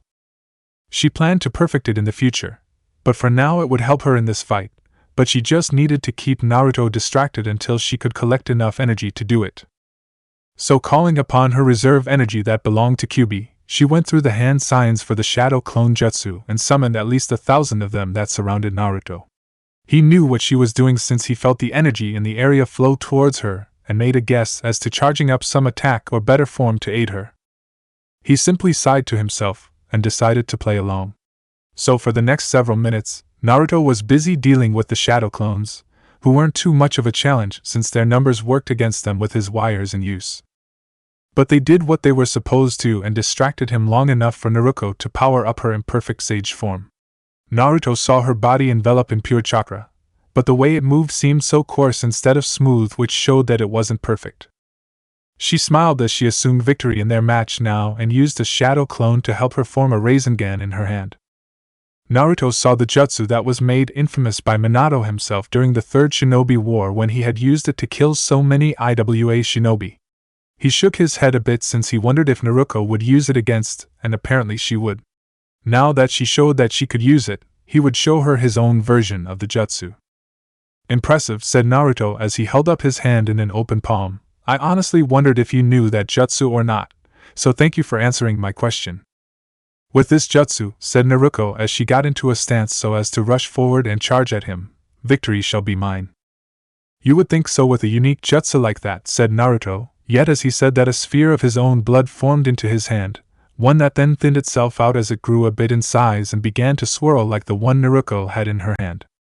But the irony of this is that I can do the same thing in a different way than you, plus the fact I can do it alone. How dare, seethed Naruko to see Naruto have such a power. She wasn't the only one, since Minato was furious as well. He spent years to make such an infamous jutsu, and to see Naruto make this literal bloody knockoff version was far beyond infuriating to him. Naruko didn't just stand there though, since she charged forward as she planned, with Naruto following suit. They both thrust their jutsu forward, with the both of them colliding in between. Naruto's bloody jutsu apparently held up perfectly fine against the Rasengan, since his blood was infused with so many bloodlines that put together matched the power of it, but that didn't mean that this would end in a stalemate. Their combined attacks ended up blowing up in their faces, literally.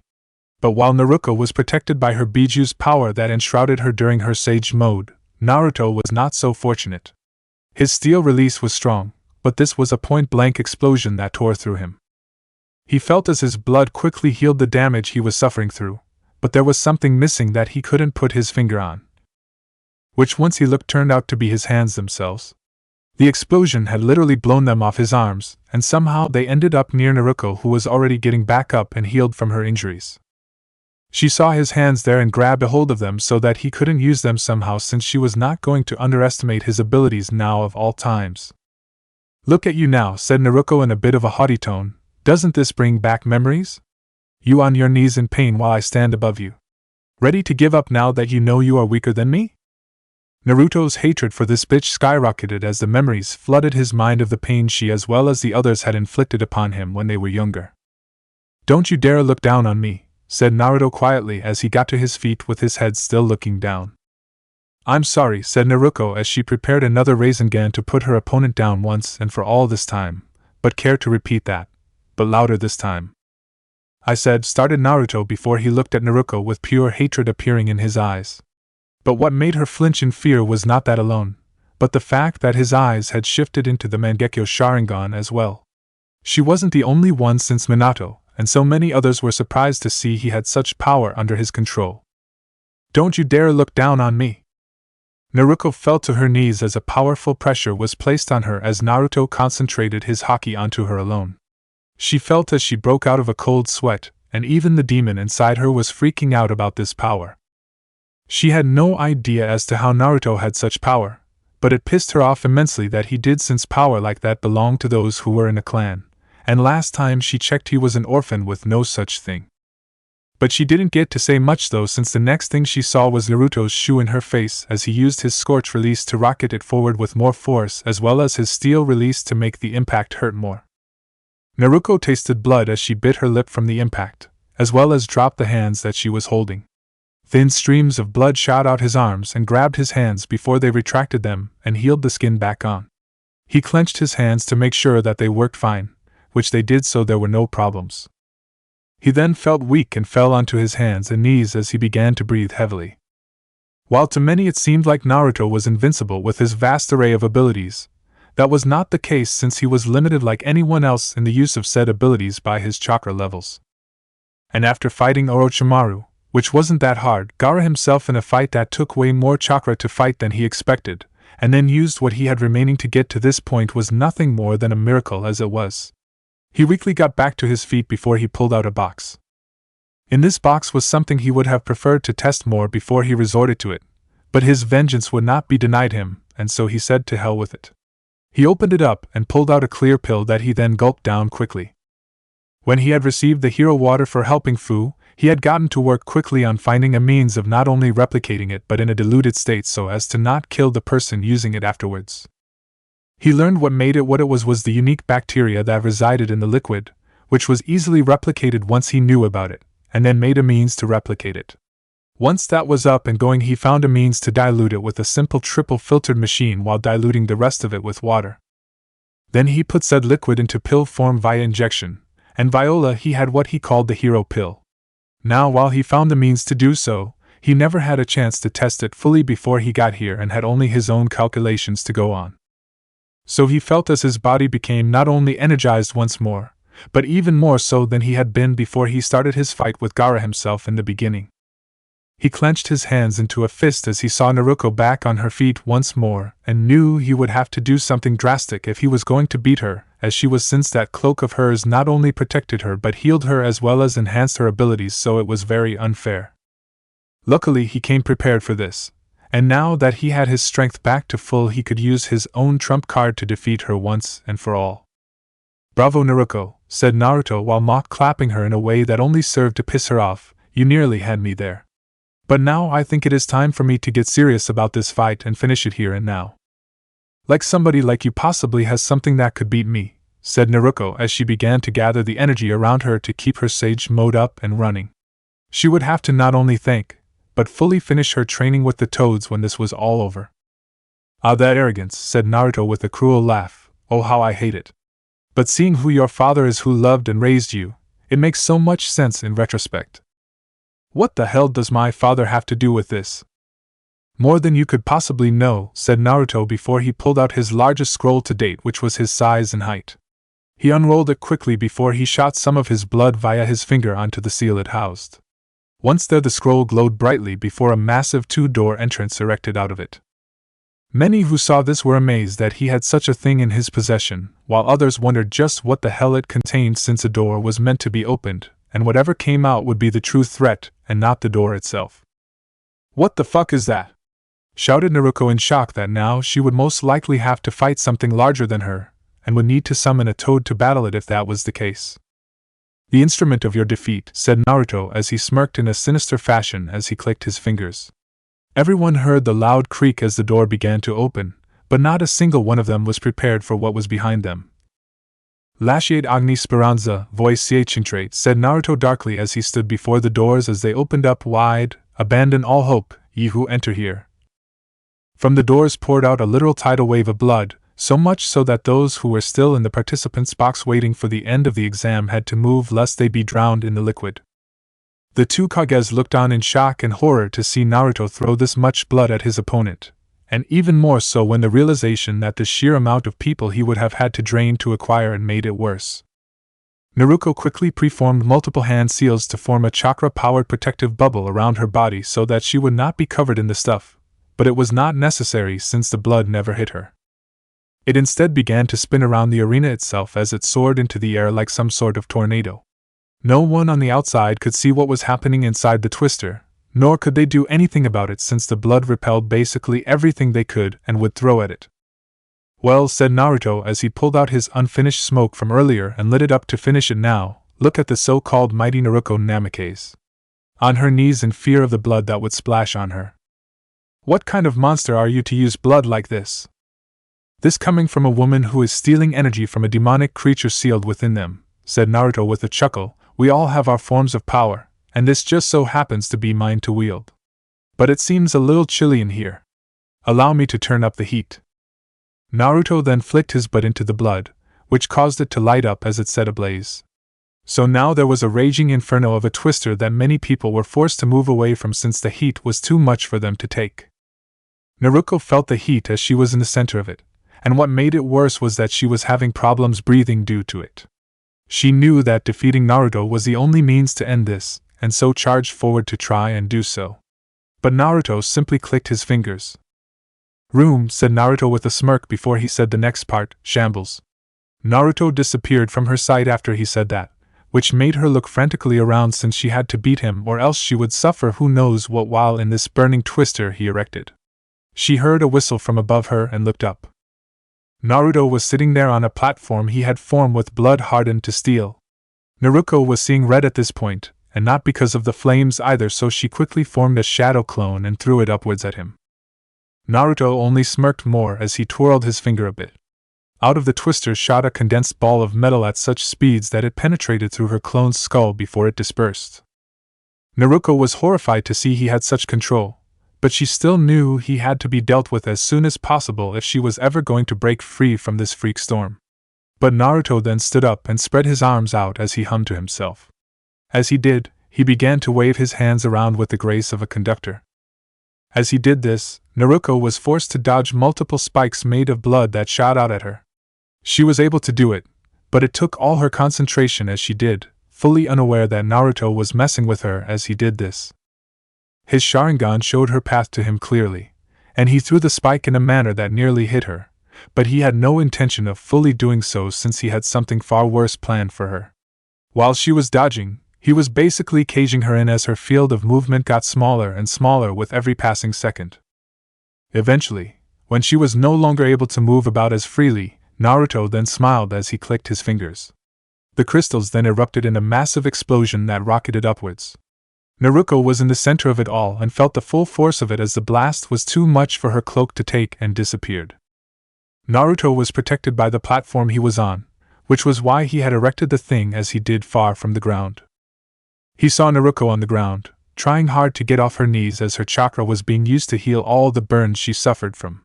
He then jumped off his platform, and used some blood to form a slide to reach the ground safely.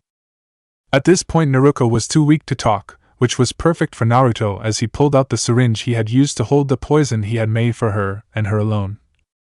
He stabbed her in the chest with the syringe before he pushed the plunger down hard to inject her with the cruel concoction he had made for her.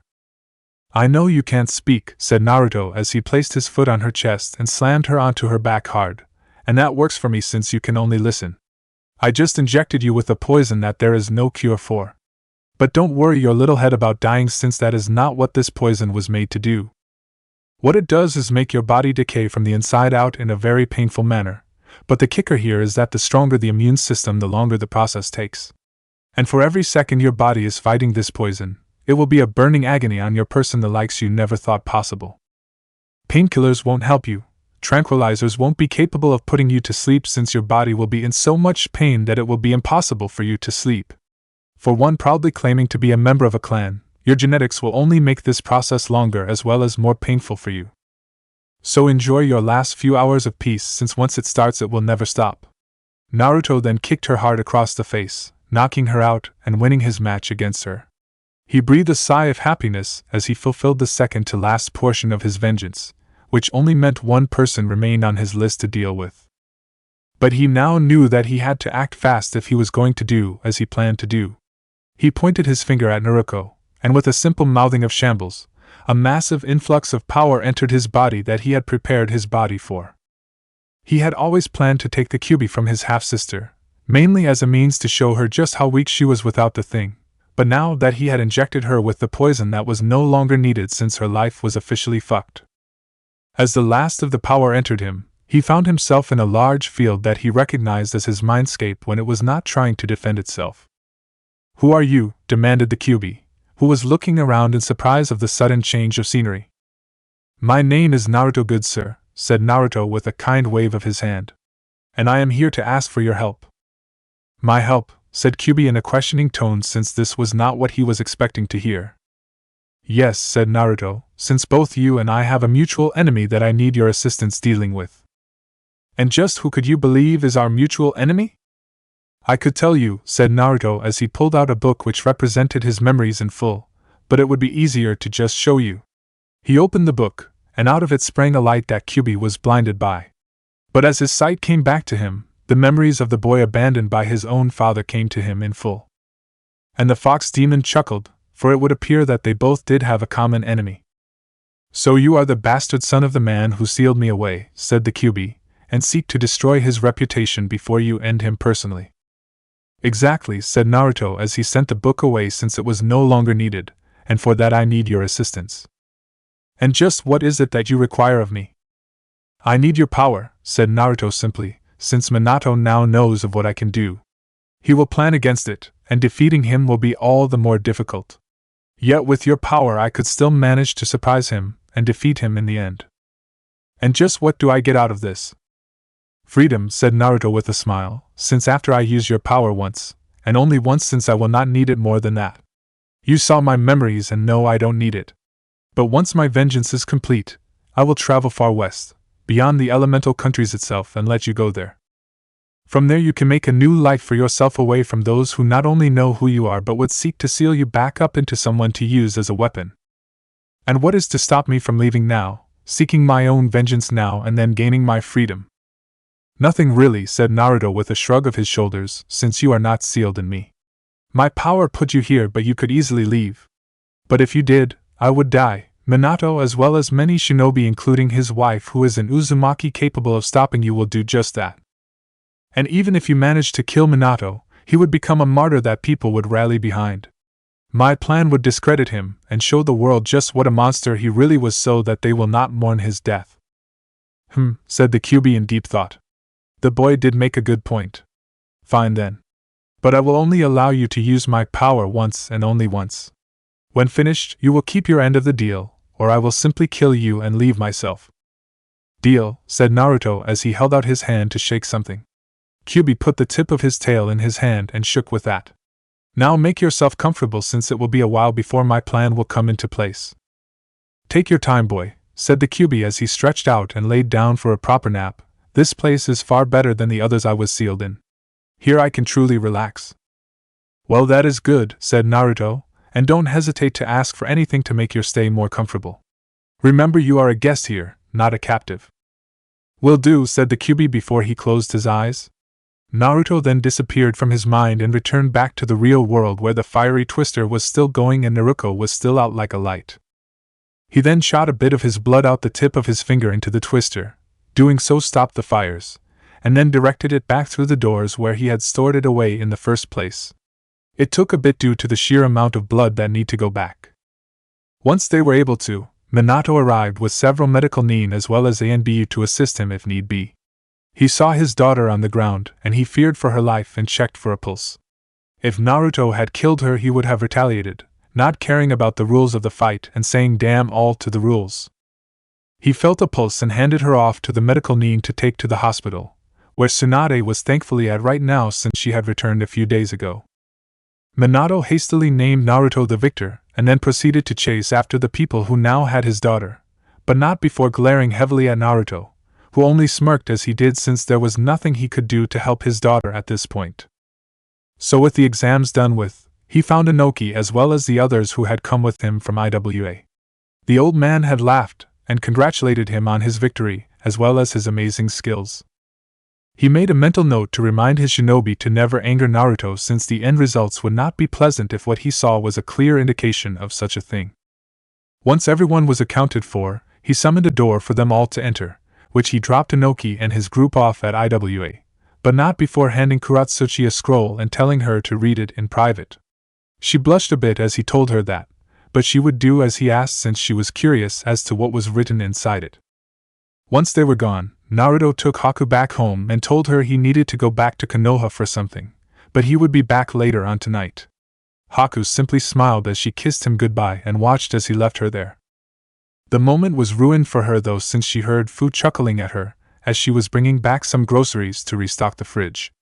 The two of them entered the house together, both of them wondering just why Naruto had to return to Konoha. As they thought this, Naruto entered Konoha once more and began to walk towards a barbecue restaurant to eat. He needed to stay for a bit for the next part of his plan to take effect, and he was a patient man so he would wait. As he ate in peace, Naruko had been taken to the hospital where Tsunade as well as her assistant Shizen were there to look after her. Minato sat there in fear of his daughter's well-being as they did so and waited for them to tell him anything. The news he got was not good. Tsunade took samples from Naruko to ensure she was right, and as she did those tests, Naruko woke up screaming as the poison finally took effect in her system. She felt as though her insides were being scorched by liquid magma. Minato called out for doctors to come and aid his daughter, but no matter what type of painkiller they gave her, she still screamed loudly. It got to the point that Minato was forced to place a silencing seal on her so that her screams were no longer audible to the rest of the hospital. Tsunade returned with a worried look on her face and showed Minato what she found out. She told him about the poison that was slowly killing her inside and that the fact that it was in her system and they had no means to get an uncontaminated form of it, there was no cure for it. Minato broke out into literal tears as he heard this, which he was joined by his wife Kushina when she heard the news herself. It was then that she knew that Naruto was responsible and ran out to find him and make him heal her daughter. He had done this to her, so he could just as easily heal her. She ran through the village angrily shouting out his name for all to hear. Naruto heard her as she got closer to where he was, which coincidentally was where Tsum had attacked him for what he had done to her son. Strange how it was most likely going to happen again. Eventually she was able to track him down where he sat. "You," said Kushina in anger through her heavy tears that had yet to stop flowing since she knew her daughter was suffering in agony. "You are going to heal my daughter right now or so help me." "So help me what?" asked Naruto with a raised eyebrow. "You'll kill me? Hurt me? Enslave me in some manner until I do it?" Kushina was speechless out of anger and grief, so she was not capable of thinking up a proper response to his questions. I could heal her, said Naruto with a growl, but I won't, nor will I ever. Please, said Kushina, who at this point was basically begging him, she is my only daughter. Death and pain care not for such things, said Naruto in an uncaring manner, and I know this firsthand since your daughter made my life a living hell for her own sick amusement. It didn't matter that I was the only child of a loving mother, my pain still persisted. What do you want? Shouted Kushina angrily towards the man who was looking down on her daughter and refusing to aid her. What do I want? Said Naruto in a tone that seemed more like he was questioning it himself. Really, I want to live a life I can be proud of. One where my name is known to all, but not as an infamous killer such as everyone else, but as a healer who they can depend on in the worst of things. But the problem is that my past kept coming back to haunt me in various ways, and the only way to stop it and move forward is to deal with those who made me suffer in my youth, the same ones who felt no remorse for making my life a living hell and were relishing the fact that they got away with it until now. Only with my vengeance fully complete will I know true peace, and unfortunately your daughter made her choice the second she stabbed me over my own mother's grave. Kushina at this point was pissed beyond reason, but she couldn't just attack him since the political backlash of doing so would be immense. He was well known as well as liked all over the elemental countries, with his actions being done in a legal setting that all villages had agreed upon when the creation of these exams became a thing. She couldn't force him to heal Naruko since he had the right to refuse service, and even if she fought him, she had a feeling that she might actually lose to him in some manner. She was no pushover by any means, but Naruto was a walking enigma of a man whose full capabilities seemed to be suppressed somehow, and that terrified her to no end. But fret not, said Naruto as he pulled out a scroll, you are still young and attractive, so having another child is not out of the question as of yet. So you at least still have options. And while you have no reason to do so, I have a message I would like you to deliver to your husband for me. And why would I do anything for you after you did what you did to my daughter? Asked Kushina angrily. Because I'm fairly sure that you would love to read what is written in it, said Naruto as he placed the scroll onto the ground and then opened a door before he walked through it to his operating room, leaving Kushina there alone with the scroll that he had left her.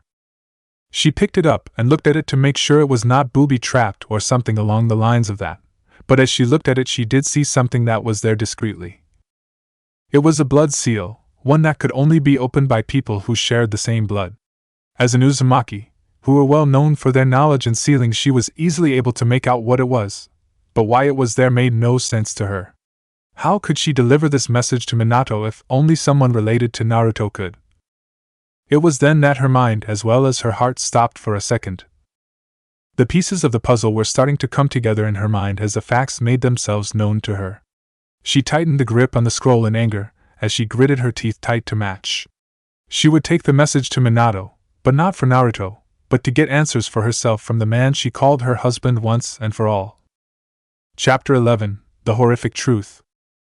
Naruto waited patiently in the Uchiha section of the village as he waited for one Sasuke Uchiha to arrive home.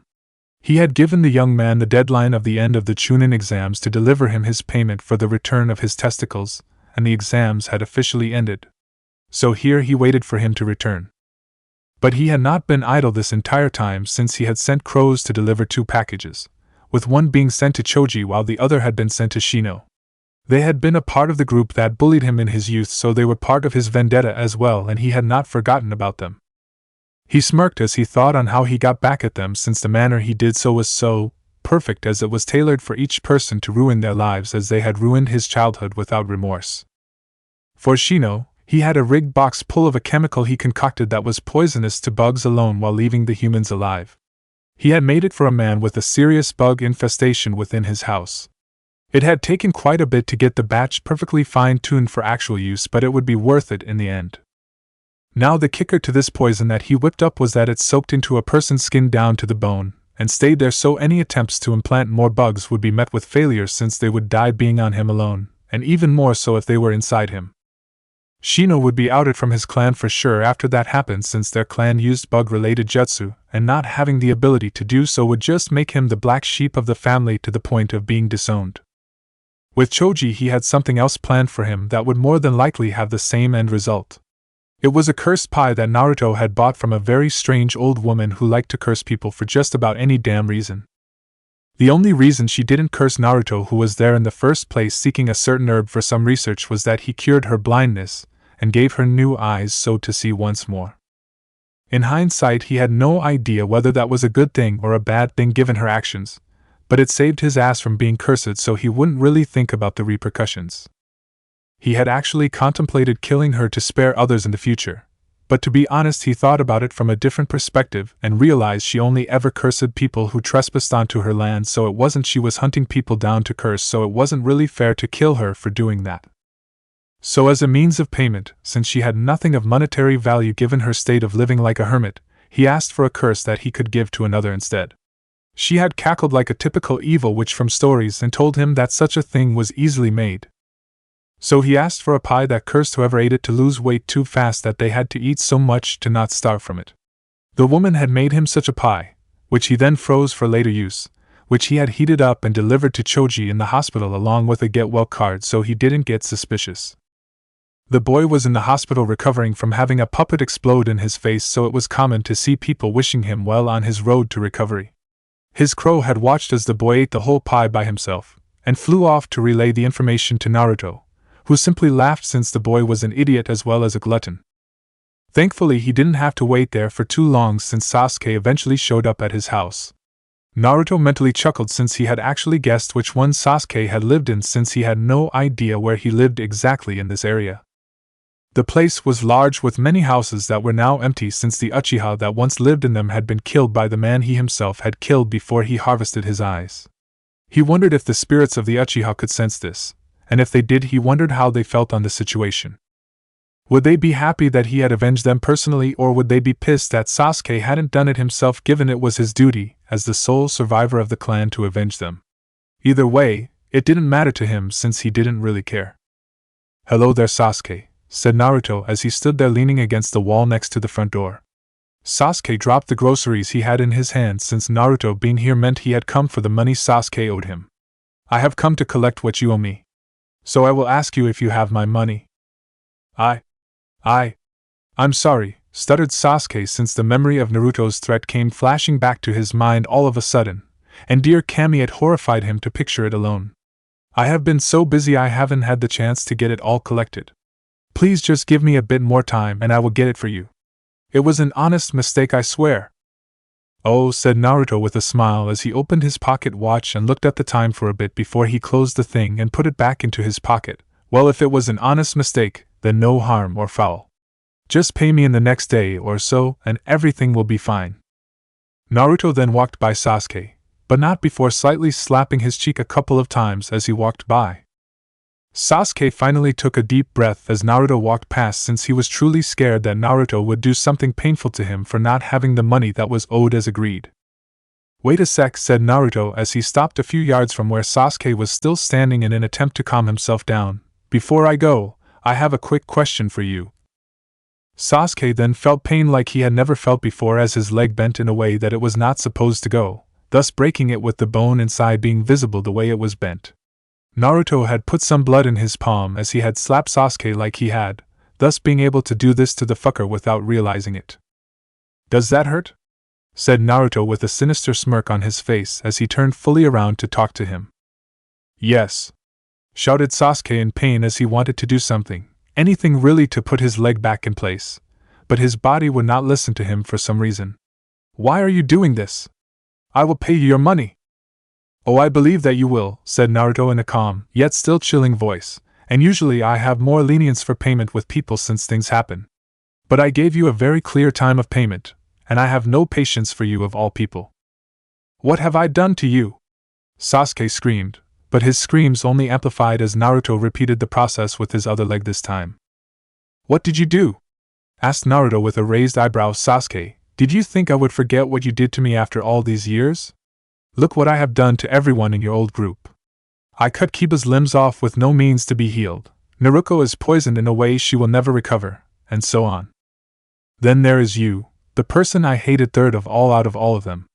Kiba was my fourth hated person, and you saw how that worked out for him clear as day."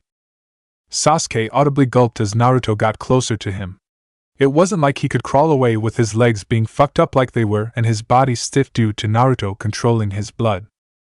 You remember that day I'm talking about, right, Sasuke? Said Naruto with a glare. The day when you unlocked your fucking Sharingan? You were so proud about it, but you just had to see with your own eyes just how powerful they were and used me for a test subject. You so happily used them on me with the order to take a sharp broken piece of glass to slit my own throat. But for reasons even I don't understand, most likely being a strong will to live, I broke free of your hypnosis and lived past that day. You tried to end my life for a test, and that alone is enough to solidify my hatred for you. But oh no, it only gets worse from there. At this point, Sasuke had literally pissed himself in fear since he could feel the rage coming off of Naruto, as he was so close to him. If Naruto wanted, he could strangle him, he was so close. After 9 long years away from this hellhole I was born into, said Naruto as he held out his hands to emphasize the point that he was speaking about the village as a whole, which I grew stronger and became as I am. By pure chance I met you again. It was not planned, but pure coincidence that we met again that day in Wave. But out of all the horrible things I could have heard from you, you just had to state the worst of the worst. It was at this point that Naruto's eyes changed into the Mangekyo Sharingan as he picked Sasuke up by the throat and began to squeeze hard enough to the point that Sasuke could breathe, if only barely, if his gasps were anything to go on. You had the audacity to threaten my girlfriend with rape, said Naruto with eyes filled with hatred beyond measure. He had very few people he could call true friends, and he would defend them to the end if need be, with his massacre of the shinobi of Kiri being a clear indication of that. But oh no, you also had to state that you would drag her back here, where you would have a member of the Yamanaka alter her memories, and then forcibly impregnate her so as to carry your bastard children. Is there any low you will not sink to? And you have the nerve to claim to be an elite clan member when you have attempted such atrocities before you even reached the age of 18.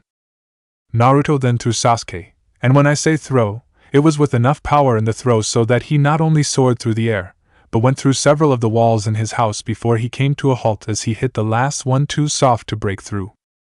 Sasuke was coughing lots of blood at this point, and his heart was beating so fast out of fear of what was going to happen to him now. Naruto simply appeared in front of him with his glare still there, but he was sitting cross-legged in front of Sasuke, who was too weak to move as the blood pooled from his head downwards. But you see, said Naruto as he took a deep breath, against all odds, I have the tiniest shred of patience with you still. So here is how this going to play out, Mr. Elite. Naruto pulled out a bottle containing an orange liquid of sorts. This was a concoction he made that drastically sped up the production of blood when dangerously low. His bloodline made him reach that point a few times, so it was always a good thing to be prepared for such an event. Naruto could clearly see that Sasuke was bleeding too much, and would not really live long if he didn't drink this. First thing you are going to do is drink this, said Naruto as he pointed at the bottle. It's not poison but medicine to replenish the blood you lost. Then I will heal your legs, not out of friendship or kindness of any sort, since you are the last person on this planet I would call a friend. You can't collect the money you owe me if you can't walk. Naruto then pulled out his pocket watch and saw that it was about noon. He then closed it and put it back into his pocket. It is noon now, said Naruto as he stood up and clenched his fingers inward. Sasuke groaned in pain as he felt the wires that Naruto used pick him up off the ground. He then screamed as the wire pulled his legs back into place before Naruto used his blood inside Sasuke to heal the things back to the way they were. But there was a clear scar there to show what had happened, and Naruto made no attempt to get rid of the scar since he wanted Sasuke to remember what happened here for years to come.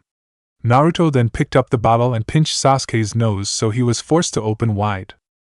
He then poured the medicine down his throat, which Sasuke had to admit was not as bad tasting as he had thought it would be like medicine usually was. The reason behind that was the multiple citrus fruits he put into it since it naturally helped heal from blood loss. So you have till 5 to get the money you owe me. And if you fail to do so this time, I won't do as I said before with the horrifically painful sex change. No.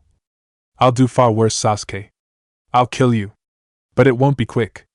I'll peel you apart layer by layer in a manner you won't die yet you will still feel everything. I'll make you watch via a mirror as I do it, and the last thing you will see before your end will be me holding your still beating heart as I crush the tainted thing in my hand after ripping it out through your exposed ribcage. Sasuke was terrified to the point of having a near heart attack as he heard this. The visions in his head were horrific enough, and he didn't even want to know what actually experiencing it would be like. "So my advice to you, Uchiha," said Naruto as he whipped his hand around a bit, thus releasing Sasuke from the wires he was bound by a second ago. "Run!" Sasuke heeded his single word of advice and took off in a full-on sprint towards the bank as Naruto could only chuckle. Sasuke might talk a big game, but he sorely lacked the skills to pay said bills. And now that he was done here finally, albeit he did have to return to get his money, he left through his door to finish up 2 other things he needed to be done. The first place he went to was AIM itself, where he met with a bit of hostility. It wasn't Nagato or Konan who showed it, but the shinobi that made up the place. Nagato was their leader and thus had a duty to protect him as was their duty. It was only by Nagato's intervention via the use of one of his paths that they stood down, since they finally accepted that he was not here to attack their leader. Naruto followed the path to where Nagato was and told him that his body was done. It surprised him that it was done sooner than expected, but the research he did in the genetics of the Uzumaki he took from him showed that they healed faster than most people. He wasn't sure how that helped in the process of cloning, but to be honest he had nothing else to go on, and he would have to spend months if not years researching to see if that was the case, and he had so much on his plate as it was. So Naruto waved for the 2 of them to follow him through the door into his operating room, none of them noticing the glare of a masked man in the shadows who had overheard all that was transpiring right now. The process was simple enough, with Nagato's new body strapped down, since it was better to be certain it didn't wiggle around too much than not be prepared for it. So with a quick room and shambles, Nagato was now in a body that he once had when he was in his prime without the need for the life support device he had been in for years. Konan was utterly speechless, since even though she had seen his power firsthand when he demonstrated it the first time, it was still hard to believe that he was able to heal Nagato as he had. With their business now concluded, Nagato shook Naruto's hand in thanks before he left with Konan out the door back to their hideout. Naruto did warn him one final time as he left that if he continued down the path he had initially planned, then his advanced healing process would be for nothing, since even he could not cure death, nor would he ever attempt to, since he was either a god or some sort of necromancer. He had no delusions of playing God, and he would remain that way. Whether Nagato heeded his words, though, only time would tell.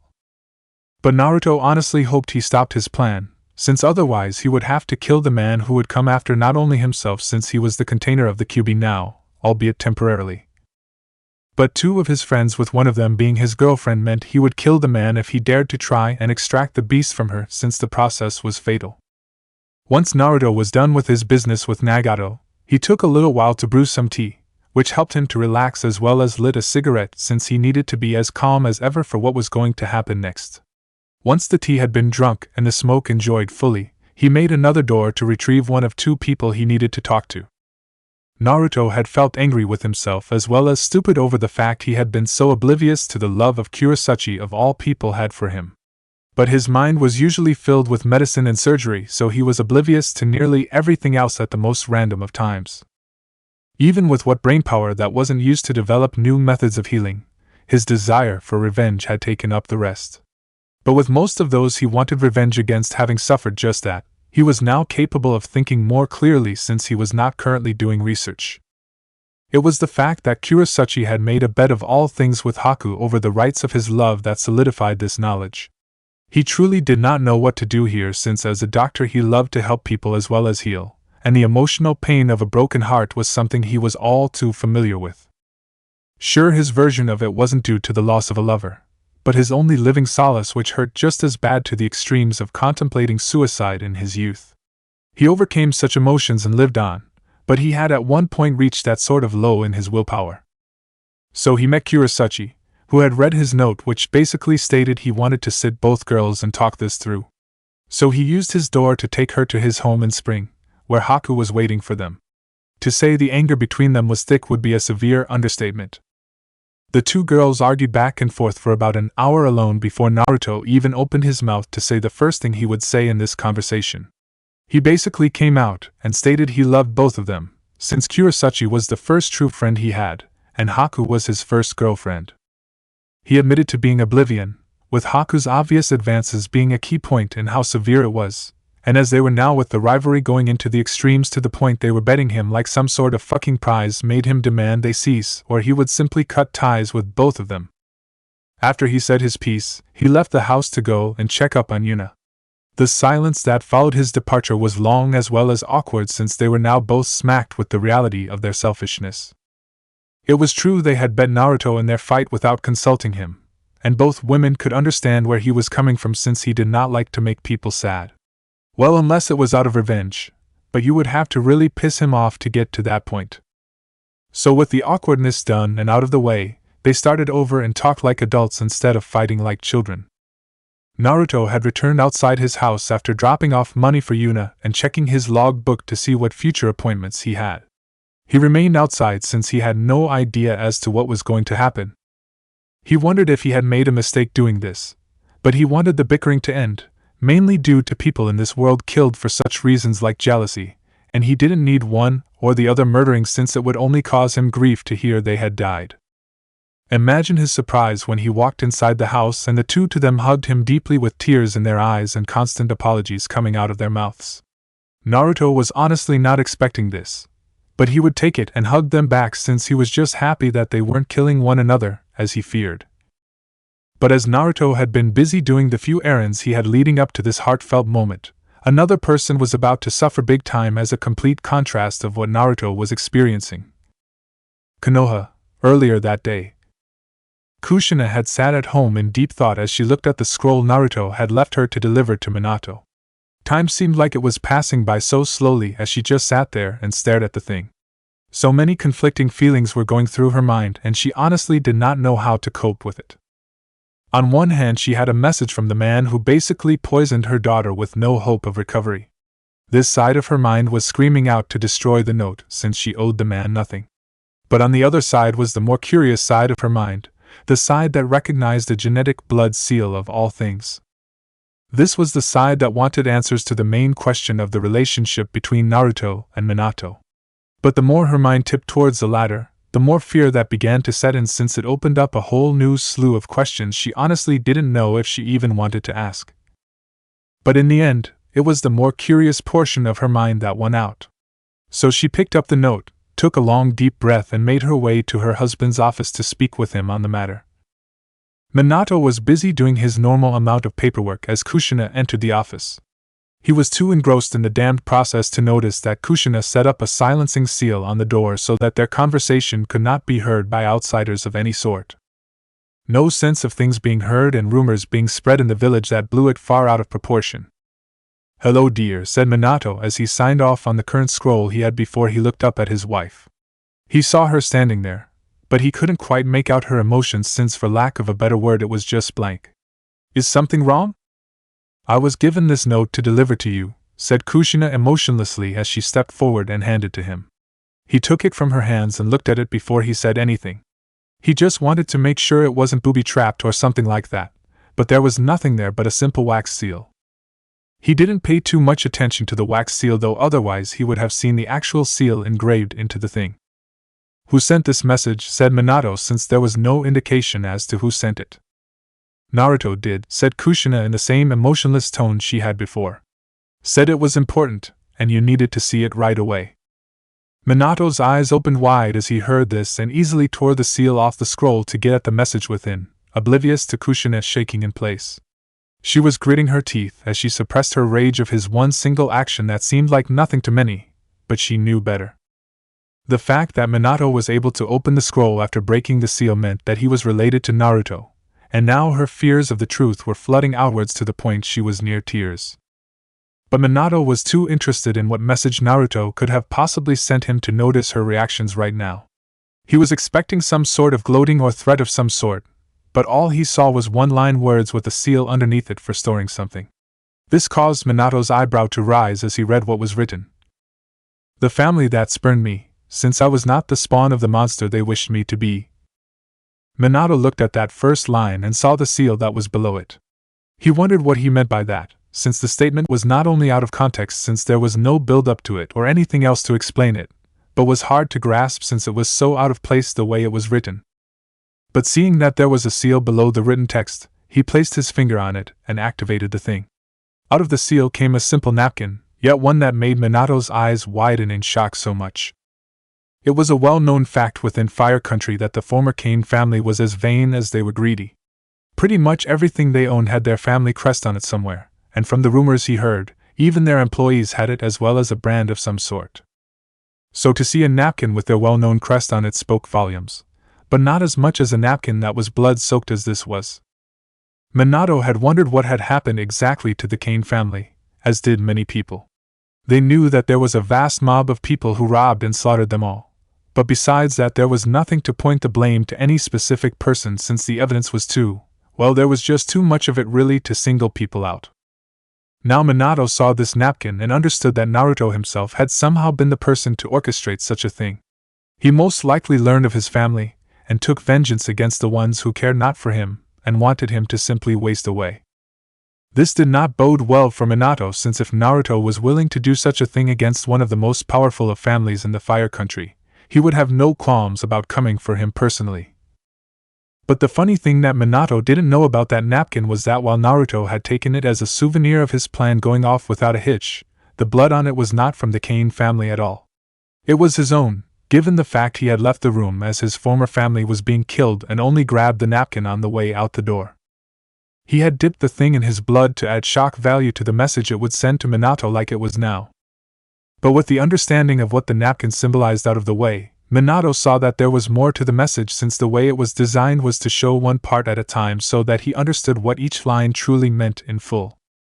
The man who tried so hard to control death itself as a weapon to use against everyone from the shadows like the coward he was. The seal this time ejected a cracked root mask, something that made Minato feel his rage boil up more than it already was with his daughter in the hospital like she was.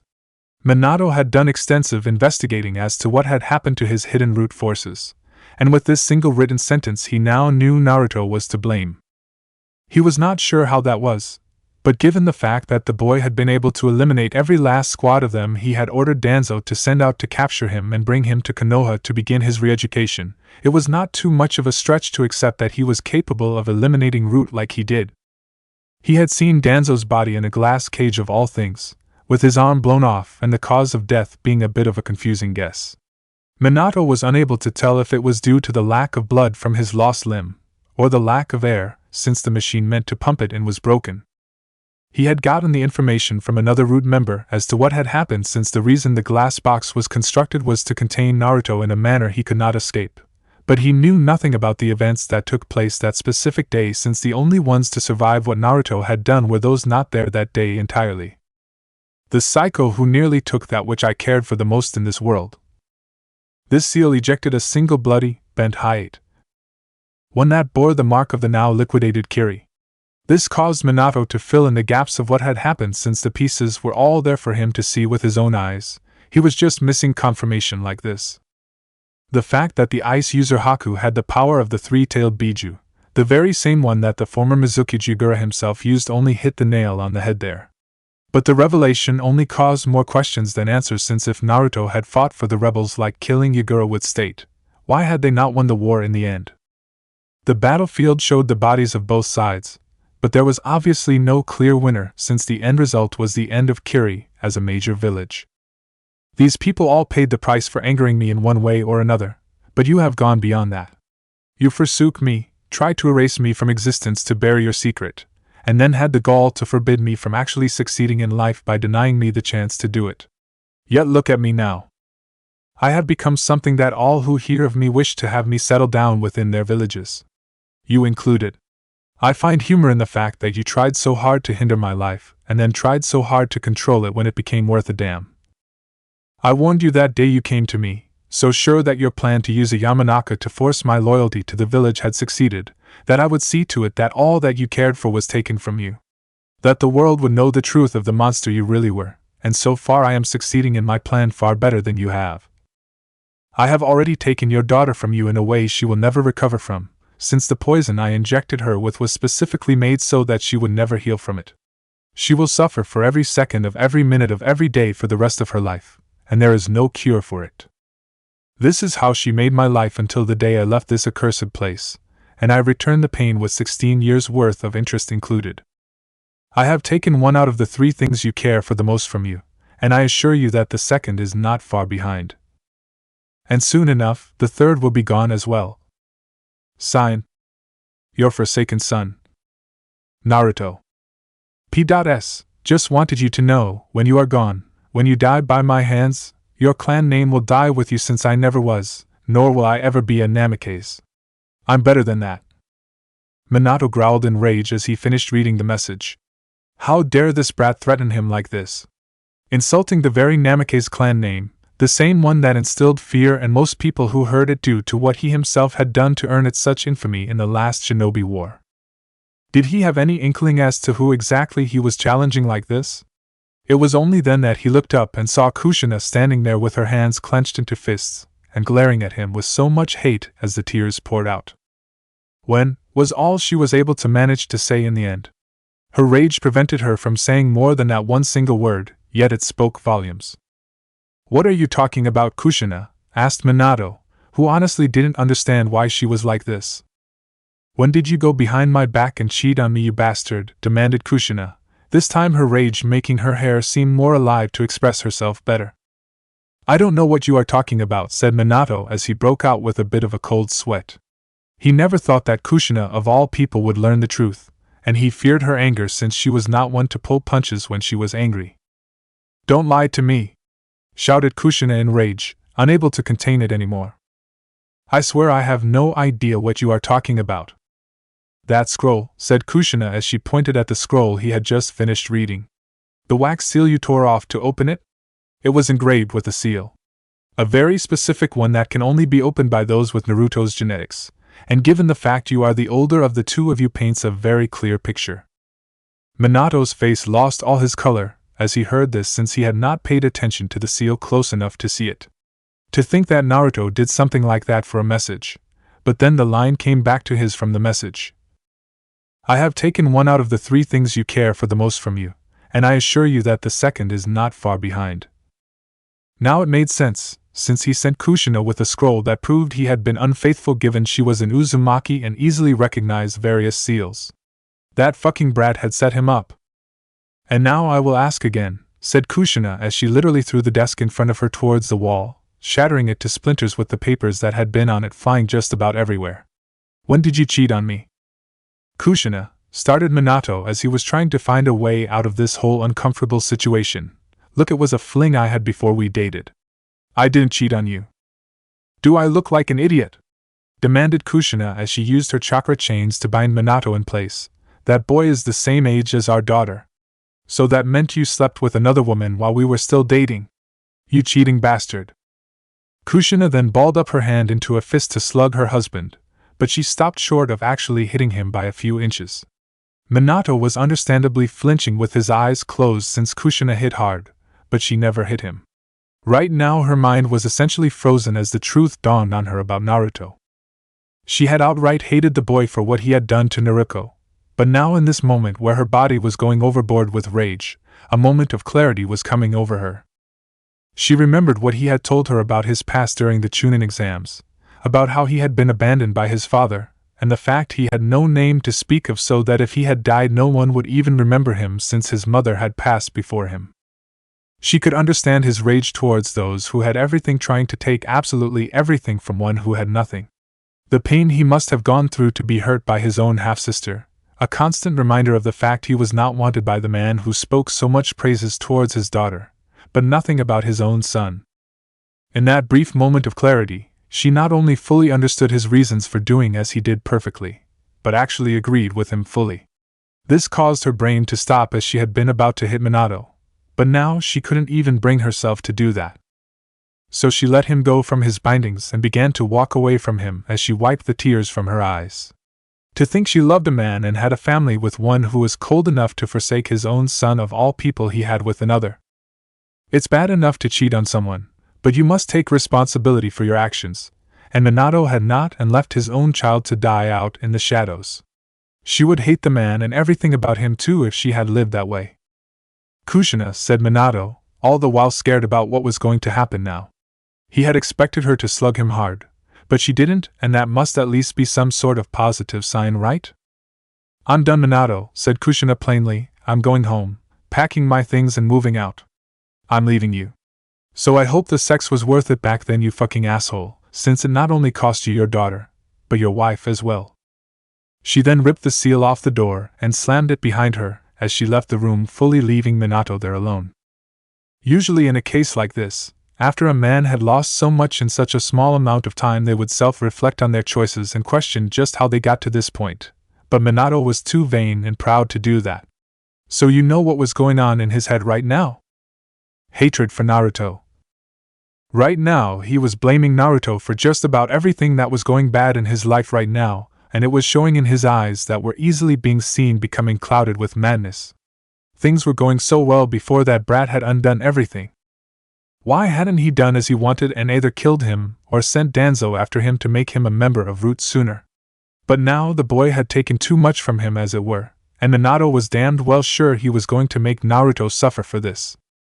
In the end, Naruto would know his place as one of his shinobi, even if he had to destroy everything the boy cared about down to the very last thing to instill the deepest of fears into the brat. 2 weeks later. Naruto was in a good mood today. He had helped out 2 different people change their lives recently in a positive way. The first being Neji himself, who was finally able to be placed into his new body and get out in the world once more.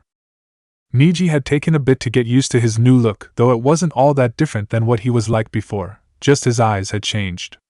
No longer were they ones with the clear signs of a Byakugan being gray and pupilless. Now they were normal looking, yet still had all the normal abilities of the Byakugan. He had helped the man by asking him what he wanted to do with his life now. Surprisingly enough, Neji wanted to be a chef of all things, which made him chuckle a bit since Fu had dreamed of being the same thing. So Naruto introduced him to the same man who owned a restaurant that he had shown Fu a while back. The man who ran the place was a great teacher, and showed Neji the ropes. While he still had plenty to learn, he was a natural at it, and took to the lessons fast enough. But while Neji worked hard to achieve his newfound dream free from the shackles of servitude like he had been forced to endure most of his life, he surprisingly got closer to Fu on a more personal level. Naruto wasn't sure how it happened, mainly since Neji himself would lose his tongue on the fact that a girl was interested in him in the first place. He had always been a strict, no-nonsense kind of person, but now that he was no longer a branch member, and therefore not being judged constantly, he could act better. Naruto was happy that Neji had found someone, and that his friend Fu was happy with Neji. But their relationship was their own business, and right now he had business elsewhere. It had been a while since he had visited any of the orphanages he had been funding, and he would love nothing more than to see the smiling faces of the little ones as he spent time with them. So he made a trip to town and bought sweets for the children since they loved it so much, and once he had his it all packed up for transport, he made a door to head into before he made another to walk out next to one of the orphanages.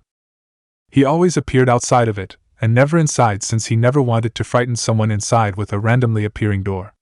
There was already one older boy spreading rumors of the place being haunted in one of the orphanages, and he was not going to throw fuel into that fire. But then he made a door to walk out and greet the children of the orphanage he picked, and it was in that moment that his good day was shattered beyond repair. The first thing he noticed as he opened the door was the smell of smoke, but it was laced with something else he couldn't quite place yet. But the second he opened the door fully, he began to understand what that smell was. What he saw was the entire building burned to the ground, with nothing more than embers still there, showing that the fires had been done recently, but enough time had made the flames themselves die down. Naruto ran forward to see what had happened, hoping beyond hope that the children and the matriarch of the place were okay and that it had been a simple fire with little to no casualties. But as he got closer, his fears on the matter only increased since he now recognized the smell that was laced with the smoke. Burned flesh. He had treated the wounds of many people who had suffered burns of all sorts before, so he was familiar with the smell. That wasn't a positive thing right now since it only painted a more gruesome picture in his mind. As he made his way through the rubble, he began to feel the tears well up in his eyes since he saw the charred bodies of the children who were always so happy when he came to visit. He saw the burned remains of a teddy bear and picked it up. This bear he remembered he gave a little girl who was sad that her parents had been killed by bandits, and feared just about everyone in life. Naruto had bought her this toy so as to help her feel a measure of safety in the world, and it worked since she was happier as time went on, but now her life had been snuffed out like her own parents', and it caused a tear to fall from his eyes. He searched the remains of the place, but all he found were the remains of the people within. There were too many to count, thus showing that next to no one had escaped if any had at all. But the worst scene had yet to be discovered by him, since that happened when he had made it to the back of the place where the playground was located. It was here that Naruto fell to his knees in despair since the image was horrific to witness. There in the back were the corpses of the children who had made it out of the building. But these ones were not burned like the others. They all had one or multiple kunai and or shuriken in their backs. Whatever monster had done this had slaughtered these kids as they were running for their lives. Naruto cried heavily as he fell to his knees. The scene was too much to bear. But then a horrible thought came to his mind. If this was the fate that had befallen this orphanage, did the others suffer the same fate as well? Wasting no time, Naruto summoned a door to his operating room to go check. Right now he prayed to Kami herself that his fears were wrong. Spring Country, later that day. Yuna was on her way back to her place with her books on medical study in hand, and a smile on her face. Life seemed good to her since she went from being an orphan on the streets to the assistant to a man who paid for her to not only survive, but had saved her life once more when she was kidnapped, as well as paid for her schooling and was giving her a better future than she was expecting years ago. So yeah, she was in a happy mood. But that happy mood stopped as she was down the street from her place, and saw two men wearing the dark clothes of a shinobi lockpicking the front door. She simply stood there since she had no idea as to what she was supposed to do here. But one of the men saw her standing there and pulled out a kunai to end her since their orders were clear and there was to be no witnesses to what they were going to do. Yuna screamed and turned to run, but the man threw the kunai towards her. His aim had been accurate and would have hit its intended target, if it weren't for one thing happening right then. Shambles, said Naruto as he used the power of his room to switch places with Yuna. The kunai pierced his chest deep, but he felt no pain nor did it go through any vital organs, so he would easily heal from this. He pulled the kunai out and then charged forward towards the man, who unsheathed his sword to defend himself, but Naruto threw the kunai he pulled out of him, still covered in his blood, and threw it into the man's leg. The man stopped out of pain for a brief second, and that second was all Naruto needed to grab the man by the face while he glared deep into his masked face. Counter shock. The area was lit up as the electrical power he conjured up to hurt this man sparked to life. Naruto wanted to kill this man, truly he did, since no one hurt Yuna or even attempted to and got away scot-free. But he needed the man alive to answer his questions. His partner tried to run away, but not before attempting to kill the other man with a kunai to silence him permanently. Yet Naruto saw this and stopped the kunai from hitting by switching the places of the man and the weapon with another shambles. When within grabbing range, he repeated the process of shocking the man into unconsciousness, and told Yuna to head to his house now and to stay there until he said otherwise. Yuna trusted him fully and ran as fast as her young legs could carry her towards his house. Naruto dragged the two men into his office and then dropped them once inside. He opened their mouths and pulled out their tongues to see if these men had seals on their tongues, as all root members did, and to his anger they did. He sat there and pondered on just what to do now. He could torture these men all he liked for information, but they would not give anything up due to that fucking seal. He needed answers, since whoever had burned down the orphanages would pay in full. And when he got his hands on said person, he would not make their death quick. He would continue to torture, and then heal before repeating the process over and over again. He knew Danzo would be the kind of person to kill innocent people since he was a monster, yet he was dead since Naruto had killed him. Well, put him in a position that he could not escape as he bled/suffocated to death, but that was semantics, really. He thought hard on how to get the answers he sought, but what he needed more than anything else was a seal master the likes of the Uzumaki of old. Naruto groaned as he thought about that, since he knew of one Uzumaki who was proficient with seals, and after poisoning her daughter like he did, he highly doubted she would help him in any sense of the word. But he owed it to the orphans to try. So he summoned up a door and walked into it so as to go find the woman who would no doubt hate to see him now more than ever. Forest of Death, 1 hour later. Naruto was inside the forest, but not too far, and since he was waiting for someone to arrive hopefully. He had sent a crow with a message for said person to meet with him, and he only hoped that she would come as he asked, since this was very important. And luckily for him, soon enough Kushina arrived as requested, albeit with a pissed look on her face. "You have some nerve not only coming here," said Kushina with a huff, since she was pissed. When she had seen the name on the scroll that had been delivered to her, she was at first inclined to rip it up. But something in the back of her mind told her to not do so, and in the end it was that section of her mind that won the internal conflict. The message had been brief and asked for her to meet him in the forest of death since he needed her help with something. The message did not say what that something was, but if the same young man who knew she was pissed at him was asking for her aid by name, it must be important. She had been in the middle of packing all her stuff up since she could no longer live in this house since she planned to divorce Minato, so she had time on her hands. But asking to meet with me of all people is crossing the line. I know, said Naruto sadly, which Kushina picked up on easily enough. Her motherly instincts kicked in for some reason and made her question just what had the young man in such a mood. He seemed so broken right now, and it was a stark contrast to the confident yet sadistic man she saw not too long ago during the exams. And normally I would not ask for your help like this since given the history between us. Yet you are the only seal master I know of and I need your help with a seal that I can't break. And just why would I help you break a seal when you refuse to heal my daughter? That is a separate issue that I don't want to get into, said Naruto with a sigh. He knew she would bring that up at some point. But this aid is not for me, but for the near 1,000 orphan children that have been slaughtered that I seek to avenge. What? Asked Kushina in shock since that was not what she was expecting to hear. I have been funding multiple orphanages all over the elemental continent, said Naruto simply, and recently I have learned that they had all been attacked with the children inside slaughtered with the building burning in around them. I wasn't able to save any of them since they were all already gone, but the same group responsible for doing the deed tried to kill a little girl I have been putting through school. I was able to save here alone, but the issue I am dealing with right now is the fact they have a fucking seal on their tongues that prevent them from saying who sent them.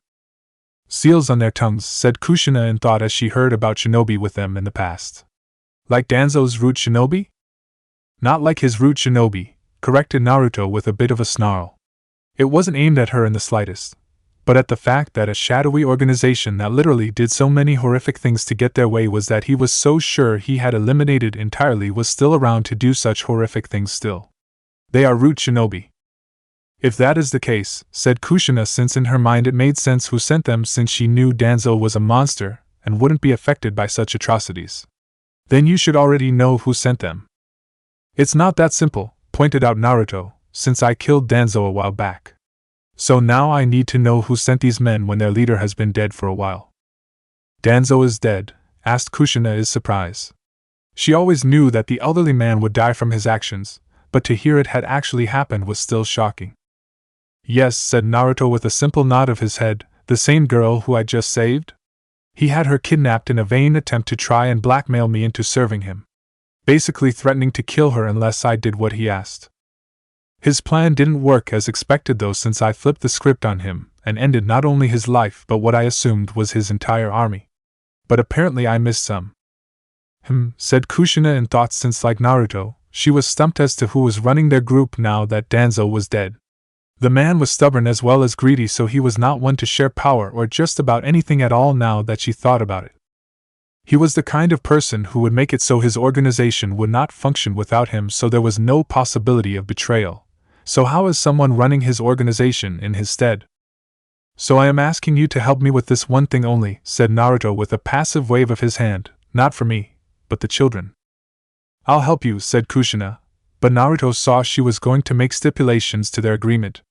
Naruto knew exactly what she would ask, and so he cut her off before she could utter a single syllable of her stipulation.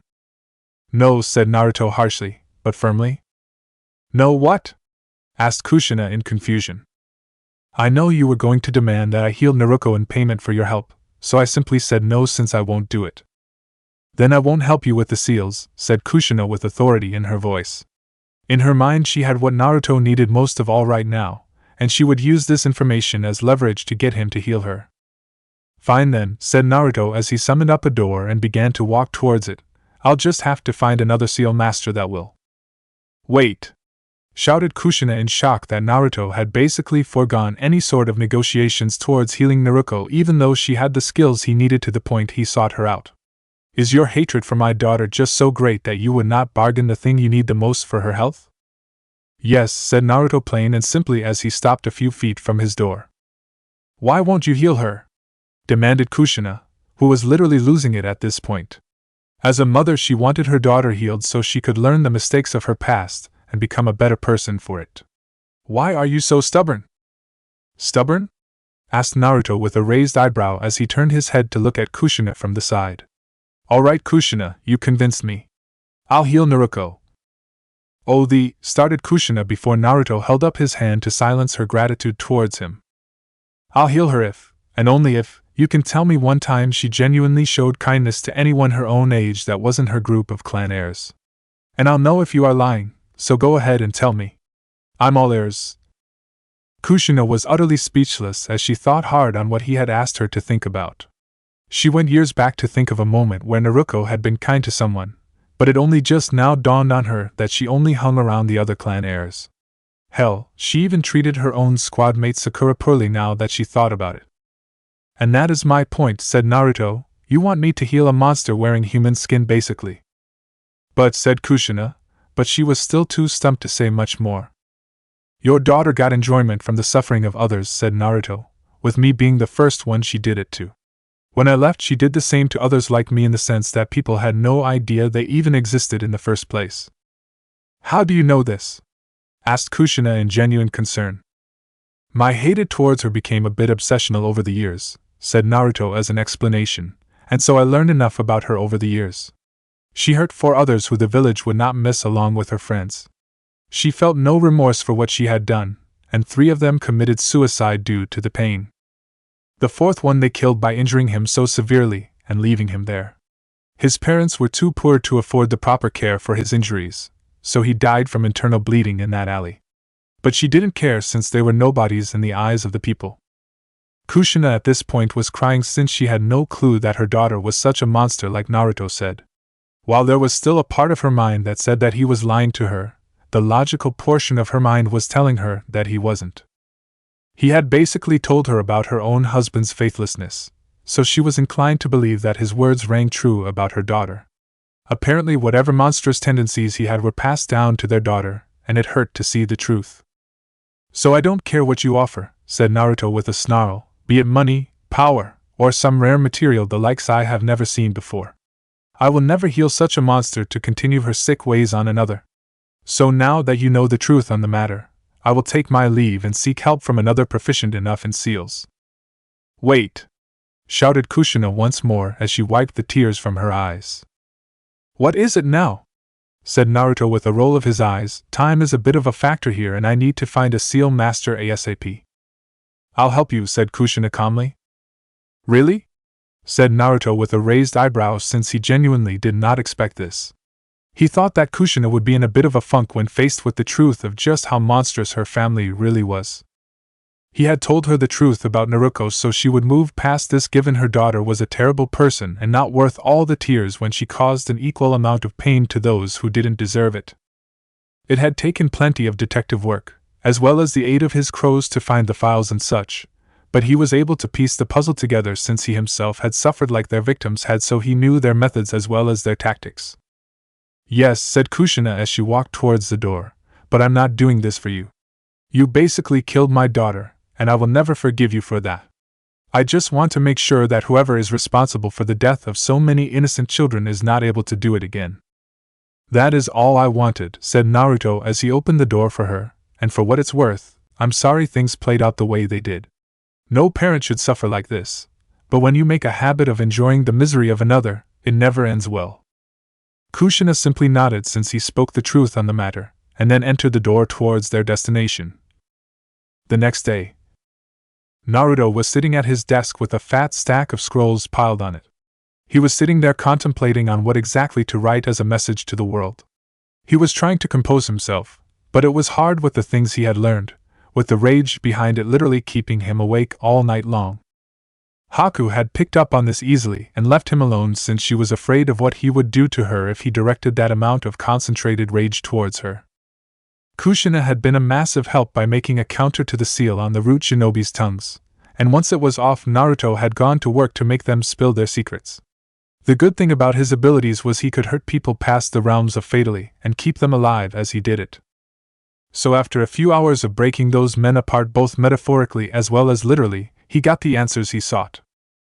But the answers he got only increased his rage far more than he thought it would, and he made it known as he burned them alive slowly inside out as he roared in rage. Kushina was just as enraged as well as appalled by the truth, yet Naruto asked her to remain silent on the matter for a bit. He told her he had a plan to solve this problem, and Kushina agreed to it since she didn't want to deny him his revenge against the monster that sent the root shinobi. So now here he was staring at the open scroll with the right words coming to him as to what to write. He felt as though he was slowly losing himself to his rage, and yet when he almost completely lost himself to it in his mind, the memory of his mother appeared before him and held out a hand to pull him out. Naruto had cried but a single tear as her memory had saved him from losing himself to the anger, and with that his mind was clear and he began to write the first of many message scrolls that would be sent out. To whoever ends up reading this scroll, and I say that on the account I have written many with the same message in full word for word and sent them throughout the elemental nation to let the truth be heard. My name is Naruto, or as many who have heard of me know me as the Surgeon of Death, the doctor with the ability to heal many a disease deemed incurable as well as the skills to defend myself from those who try and force me to submit in various ways. As many know, since my name became well known, most if not all villages have been trying to recruit me within their ranks as one of their own, and I can see why, since having someone with my ability to heal things would be a valuable asset. But I have turned down all offers for such a thing since I am in firm belief that medicine is a universal thing and all people are worth healing. Sure, I charge for it, but materials to heal others costs money and I myself have to eat, so I do what I need to do. I am sending these scrolls to tell of an event that has happened that is horrendous to speak of, but the truth must be heard so the party involved does not get away with what they have done. I have been privately funding 14 separate orphanages all over the elemental countries, not out of some personal gain of any sort, but only because I myself am an orphan and know how it feels to have no one there and wish to aid the children so their lives were better than mine at that age. But now that is no longer a concern that I can help with. I recently went to one of the orphanages I fund to check up on the children and to aid the sick if they need it, as I do from time to time, but when I got there, the orphanage was nothing more than charred wood that was still smoking as the fires had just died down. I grieved since in the rubble was the burnt corpses of the children who I have helped. But what I quickly learned only made my grief turn to rage. In the backyard of the building were the bodies of children and a few adults who were the caretakers of the place. They did not die from the fire, they were murdered, with the kunai still in their backs, or the few unfortunate souls with cuts that bled out, or the one I saw that was decapitated fully. In fear, I quickly went to the other orphanages and saw again and again the same exact scene. Who could do such a thing to children? What monster orders the death of innocent civilians who have no allegiance to anyone since they are simply trying to survive? I got my answer a day later, and it only made the situation far worse. I have taken it upon myself to aid one orphan personally in a manner that she has her own place and is currently in school as the top of her class. She wants to be a doctor as I am and is trying her hardest to achieve that goal. 2 men, bearing the insignia of the organization known as Root, came to her place with the orders to end her life, but not because she was a threat of any sort. No, they were ordered to kill her as the rest had been ordered to slaughter those orphan children to send a message to me. Luckily I was there to save her life, but they had a seal on their tongues so as to not spill their mission orders or the identity of who sent them to do the deed. And while some of you may know the original Root leader known as Danzo Shimura, he has been dead for some time, and I can confirm this since I was the one who ended him when he tried to enslave me by threatening the life of a hostage. With the aid of a seal master, I was able to break the seal on them and get them to talk. The seal on the bottom of this scroll contains copies of the video of their confessions in full as well as the pictures of the dead orphans to show you just what I had to see with my own eyes. But before I announce the man who ordered such horrific things be done, allow me to explain why he did so. My name is Naruto, and that is how I wish to remain since my last name is cursed now more than ever. But for the sake of the truth, my last name is Namikaze. I am the bastard son of Minato Namikaze, one he never attempted to claim until I made a name for myself in full as I am now. My mother was named Mocha, and she herself was the disowned daughter of the Kane family from Fire Country. She left her home and family to be with Minato out of love, but he had done so out of greed since he wanted access to some of her family's immense wealth. But when the truth of her disownment became known to him, he abandoned her little less than a month before I myself was born.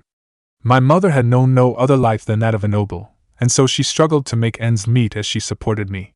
I was all she had left in the world, and she loved me with all her heart, as I did her in full. But time whittled her resolve down, and she needed help. So she went to beg the man who sired their child for aid, but he not only hurt her to send a message, he threatened my life along with her own if she ever came back. My mother never recovered from that day and fell into a depression she could not break free of. 2 weeks passed, and she herself passed away, leaving me alone in the world with no parents. It was only by finding her journal that I learned these truths for myself, and I set out to become strong so as to one day face the man who refused to acknowledge my existence.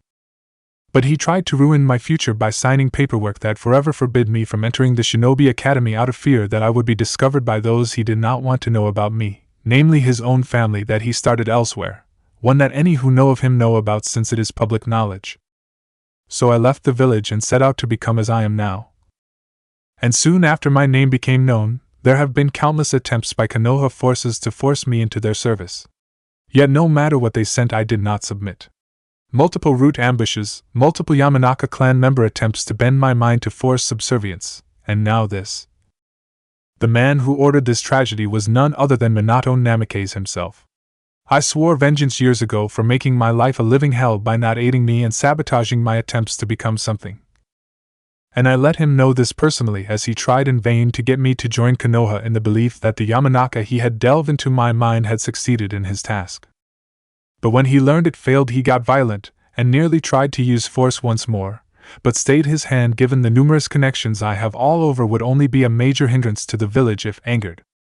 Minato is a monster who does not like when things do not go as he wishes them, and since I refused to join his forces time and time again, he thought to show me what he was capable of as a means of scaring me into submission. But I will not submit as he wanted. I have decided to let the world know of his crimes to not only myself, but the other children he ordered to be slaughtered in some twisted attempt to force me into submitting. So I ask all who see the truth, will you not allow me to avenge them all? To seek the justice that we so rightly deserve? I await your replies. The Surgeon of Death. Naruto Law. Founder of the newly formed Law clan. With the letter written fully, he took the pictures he mentioned in the letter as well as one of many copies of the video, and sealed it at the bottom before he rolled up the scroll and summoned a crow. He showed him the list of places he was sending these messages, with all the recipients being higher-ups in their countries such as daimyos as well as noble men and women. The crow read off the first name, and flew off to deliver the first of many messages that Naruto was having written. Luckily he had shadow clones to aid him, otherwise this would take forever to finish. Minato had done as he had to scare him and force him to join Konoha, but Naruto was going to turn this on the man and show the world just what kind of monster he truly was. He warned the man when he was in Konoha for the Chunin exams that he was friends with many influential people, but apparently the man had gone literally mad in the head and forgotten that bit of information as he ordered his shinobi to commit such atrocities. And when the world saw just what Minato would do to win in the end so as to get his way, no one would mourn him in death. But as this was all happening with his letters being sent to any and all who could get the word out of the atrocities that had been committed, there was a large funeral taking place in Konoha for the once proud Kunoichi Naruko Uzumaki Namikaze. Multiple doctors had tried time and time again to heal her from the poison that she was injected with, but Naruto had done his job too well, so it was impossible to make a cure. Eventually, Minato knew that he couldn't let his daughter suffer like this, and was the one to give her a lethal dose of adrenaline so that she finally could rest in peace. All her friends who were still alive and able to, as well as friends of the family, had turned up for the funeral, and right now it was nearing its end with the body being laid to rest. Minato was furious that Naruto had done this to him, and he could only inwardly smirk since his retaliation strike would do even worse to Naruto in the end. The brat had not submitted by force or even my mental conversion, so he would instill fear so deep into the brat, the fear that he had the power to kill off anyone he cared for, until the boy was begging him to stop. And even then Minato would not. He wanted Naruto to be a broken mess so that he would be in the perfect state to mold into a subservient member of their village. But as Minato's mind was going deeper into his insane logistical thought process, one person there was thinking on other things entirely.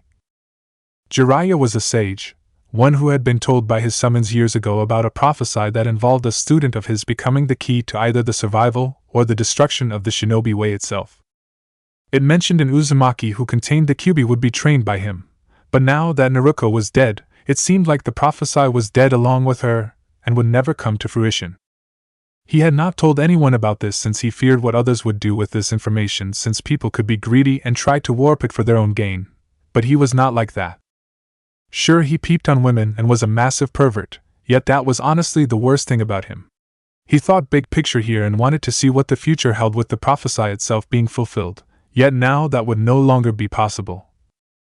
But the thing about destiny is that many people assume they know the full picture, but never realize there is more to it than meets the eye. It never went as people thought it would. Case in point. In the entire history of the Uzumaki clan itself, there had only ever been one person who was exiled from the clan itself. The reasons for why this came to be were lost to time, as was the name of the man himself. But that man was stripped down to nothing, had numerous seals that stripped him of his strength, as well as all knowledge gifted to him by his now former family, so he would remember nothing about them, nor would his descendants benefit from their genetics. They would still have them, but there would be no benefits for it. That man would travel about until one day he found his passion as a merchant, who would then meet the woman who would bear his child, and it was that son of his that would go on to start the Kane family of Fire Country. A family so powerful politically that no one would dare to oppose them other than the Fire Daimyo himself. And for generations this remained true. At least, until the now last surviving member of the family orchestrated their utter destruction, so now only he remained with their genetics in his makeup. And wouldn't you know it, but the boy, who did what many deemed impossible, had found a means to acquire the kyubi within himself, and to top it off, had been taught by Jiraiya. Sure, it was only one jutsu, but it was still taught to him by the man. Like I said before, destiny. It never goes as people think it will. Chapter 12, The Beginning After the End. The scrolls Naruto had sent throughout the elemental countries left the people speechless. So many things were going through their minds as the news of what they had heard sank in. To actually hear that Minato Namikaze not only ordered the slaughter of orphan children, but had abandoned his one flesh and blood before he was even born was far more unforgivable than anything else he could have possibly done. Sure, the man was hated by the village of Iwa given he had slaughtered their shinobi, but that had been war and people die in war. This was nothing more than the actions of a man who had clearly lost his mind. Speaking of the people of Iwa, many of them were having conflicted emotions right now. For a large portion of the village, they had lost loved ones to the forces of Konoha in the Third Shinobi War, with many of them being by the hands of Minato himself. So to hear that the man they had accepted as one of their own was related to their village's worst enemy was quite a bit to process. At first, their deeply rooted hatred of the man ignited their rage to the point they almost wanted to kill the young man to end the bloodline of Minato. But then they stopped as rationality came back. Naruto had never attacked their home, and had in fact not only saved Inoki as well as his granddaughter before they ever got to know the man, but he had come and visited without an ounce of hatred or ill will towards them in any way. He had healed those who paid for it without any sort of prejudice, and it was then that they remembered that the man had openly denounced the name Namikaze, as he himself was never accepted to be one given he was abandoned before birth, and wanted nothing to do with a man who would order the deaths of so many innocent children. So while at first they were enraged about the truth, it slowly went away given the boy was not his father, since he went the other route of healing instead of mass murdering people. Now, while Kiri might have argued that point given his attack against their forces literally wiped out their forces to the point Kiri was no longer even a shinobi village, but like I said, it wasn't around anymore to complain. As various people all over heard about this, those in power all began to cut ties from Konoha entirely along with Fire Country. They did not explain as to why, since they didn't wish to speak about it, all of them assuming that the same one who sent the scrolls speaking of the tragedy that had happened would be the one to deal with it, and they would not deny the young man his vengeance. The economy of Konoha took a sharp dive as so many people stopped trading with them, and no one was giving Minato any form of explanation as to why this was happening. He had Jiraiya use his spy network to try and get the answers to their dilemma, but by the time they would have gotten back with an answer it would have already been too late. The Fire Daimyo had all but demanded an answer as to why his country was suffering like this, since he truly had no clue as to what the hell was happening to cause this. He was trying to go the same route as Jiraiya with informats getting the information he sought, but even his own sources weren't fast enough. He finally got his answers in the form of Naruto himself, who came before the man and explained why the rest of the world was against them. The daimyos were doing this so as to force the fire daimyo to take action against Minato in a manner that he couldn't try to find any sort of middle ground. There was no gray area to this matter, since it was either he supported the man's actions in mass murdering orphans, or he would order the man to pay for his horrific actions. This went a long way to show just how much influence Naruto had in the world if he was capable of persuading so many people to do this. He might be a very well-known doctor, but this was still not something just anyone could manage to pull off. The fire daimyo listened to the horrific things Naruto spoke about that he had seen that day. He spared no details, and even showed the man the evidence he had, which made the fire daimyo puke since he didn't have the stomach to see such a thing. But even though the man nearly begged Naruto to stop showing him the truth, Naruto did not cease in doing so. In the end, the fire daimyo was utterly furious at the actions of Minato. It was when Naruto saw the man in this state that he finally asked the fire daimyo his one request. "Let me be the one to end the life of the man." The fire daimyo was surprised to hear that Naruto wanted to play the role of executioner given his occupation as a doctor went the whole other direction. But in the end the man agreed since Naruto had been the one to show him the reason for the sudden loss of trade with everyone else. As he left, Naruto pulled out a scroll, one of the ones he had written so many times to spread the truth to everyone of influence, and tossed it to the fire daimyo. He told the man to read it, and he would understand why he wanted to kill the man, and then he left via a summoned door before the fire daimyo could say anything else. He read the scroll Naruto had tossed to him, and like Naruto said, he understood the reasoning for his hatred of the man perfectly. But along with that, it would seem like the fire daimyo owed Naruto a massive favor since he had apparently done something he himself had been trying to deal with for years. The Kane family had been a thorn in the side of his father as well as his grandfather before it became his problem upon taking his seat as the daimyo of Fire Country. They were greedy, narcissistic, and used so many illegal methods to get what they wanted in life, but they did it in a manner that no one could trace back to them, so they couldn't do anything about it. Even if they did, the loss of their family would have been a major hole in the economy to replace. They got so fat-headed with their egos that the head of their family was basically proposing, and by that I mean attempting to find whatever means possible to blackmail, that his son and Azula should marry. And the fire daimyo would never do that since he didn't want his family associated with theirs. But apparently Naruto, who he knew had something to do with it since the scroll explained he was the son of their disowned daughter Mocha, had found a means to eliminate them in a manner that many of the families that the Kanes spent so long destroying had been able to rebuild themselves back to nearly their former glory when they took back their stolen wealth. This made it so their economy was not as greatly affected as he had initially thought it would be. So since the boy had been an actual godsend to deal with that major thorn in his side, he would grant the boy the rights to end the life of the man who took so much from him.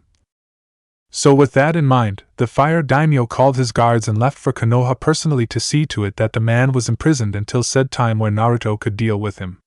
And all while this was happening, Minato was growing more enraged that the men he sent to do the deed had not returned and reported that they had been successful.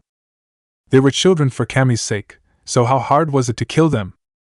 But what made it worse was that he had to suffer major financial losses not only for the village for reasons he was still unsure of right now, but Jiraiya was out and about seeking answers to that, but personal as well. See, most of the money he had access to came from his wife since when they got married their accounts merged into one. But now that the divorce had become official, Kushina took all her money from it. What made it worse was the fact that 98% of the money in the account was hers since, as the now last Uzumaki, at least that she knew, she had been given sole ownership of her homeland, the island country of Whirlpool. The massive amount of riches she got from there alone meant she was set for life, and so she was in no way in any sort of financial straits given her massive wealth.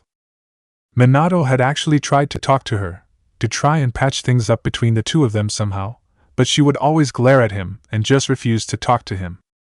But she did always smile a bit for some reason that was more than a little bit unsettling, like she was saying she knew something bad was going to happen to him and couldn't wait to see it happen. This pissed him off enough as it was, but what made it worse was the fact that he saw her with another man as she went out late to get drinks. This hurt his pride as a man, and that only fueled his rage more.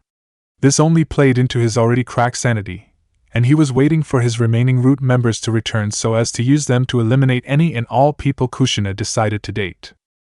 In his mind she was his and it was either him or no one, and since she was the last of her clan she would grow pretty desperate to have another child as soon as possible to continue on the family lineage.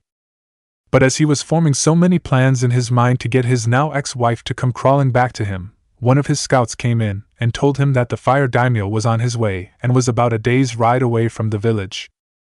This caused Minato to raise an eyebrow since he had received no news or even a scroll stating the man was going to arrive in advance. This either meant he was here for some sort of surprise inspection like his father had done with Hiruzen when he was Hokage, or his grandfather had done with Hashirama, or he was coming to employ them to seek out the means for the sudden loss of trade with pretty much everyone. Well, the good thing about the second one at least was that he was currently looking into just why the trade stopped, so he was at least able to tell the fire daimyo he was working on at the moment. So Minato was not suspecting anything as the fire daimyo arrived the next day and entered his office. Minato had gotten out of his chair to greet the man as well as shake his hand as was customary with a courteous bow, but the second he went to extend his hand out towards the fire daimyo, he had a pair of chakra-suppressing cuffs slapped onto his hand. Minato felt so weak, but he was even more pissed about what the hell was just happening right now since it was so sudden. Before the fire daimyo said anything, he ordered his men to bind Minato, which they did to his extreme ire. Only after the man was soundly bound in place on his knees was he told that he was under arrest. Minato's face lost its color as he heard this, but even more so when he heard the reasoning behind it. It shouldn't have been possible for the root shinobi to turn on him due to the seals on their tongue. It was only then that Kushina's smirk came back to his mind. The Uzumaki were known for their mastery with seals, and knowing Naruto had already set him up in a way that Kushina learned of his infidelity, he wouldn't put it past him to get Kushina to help him remove the seals on a root member or two. Minato had tried to open his mouth to plead his case, but the fire daimyo didn't want to hear it, and ordered his mouth gagged since there was nothing that could justify such actions against children. Even in war it wouldn't have been right since they were not allied to any village at all and were simply surviving to make a life for themselves later with the aid of Naruto, a man who knew what it felt like to live without parents. Minato roared in a muffled rage as he tried in vain to break free from his bindings in some way. He would have used the Hirishin since he had plenty of those set up for emergencies, but the chakra suppression cuffs made it impossible to use them. The man was dragged out in full view of everyone, who all came out to see why he was being arrested by the fire daimyo of all things. The guards dragged him to the center of town, where the men who had been sent there had erected a makeshift stage so that the fire daimyo could speak to the masses. Once enough people were there to witness this, the fire daimyo read off the charges against Minato, with many people at first calling it false, but the more he read off, their opinions started to change quickly. They were made known that it was Minato's actions that led to the loss of trading between their country and the others. To make the point hit home, the fire daimyo pulled out the various pictures of the slaughtered children and threw them into the crowd so the people could themselves see what the man had ordered done. And it was then that their views of the man were ultimately destroyed entirely, with the masses calling out for his blood. So in the end, after hearing the people call for his immediate execution, the fire daimyo passed judgment on Minato, and it was death.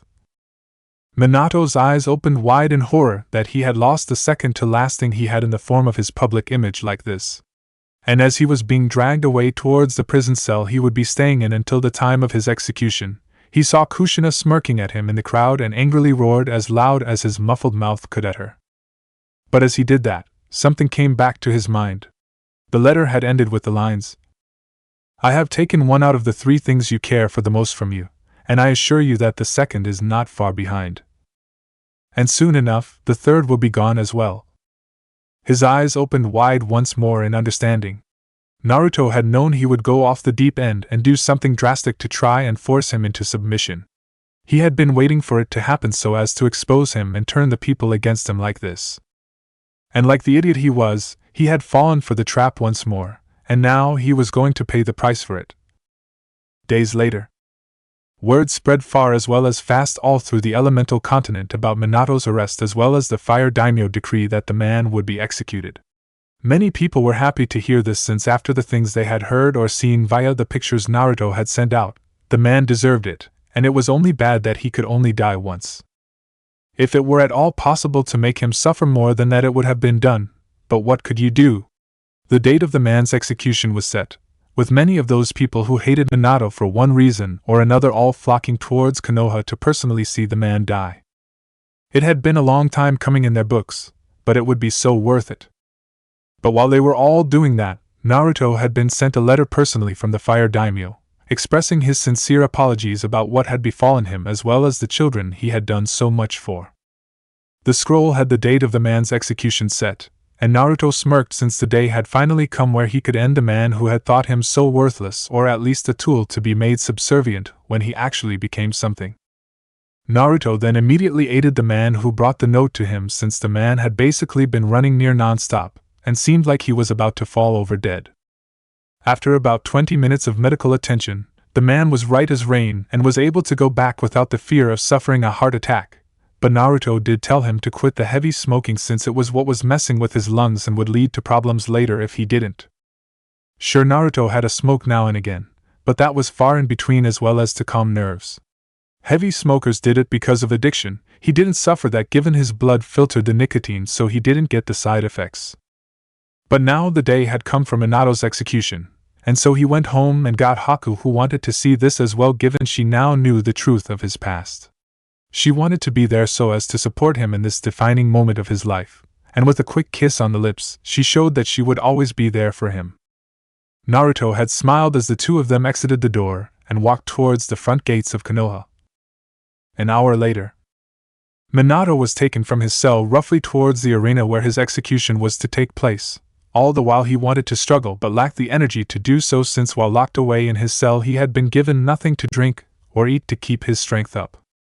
Eventually they made it to the middle of the arena, where a post was placed dead center within it.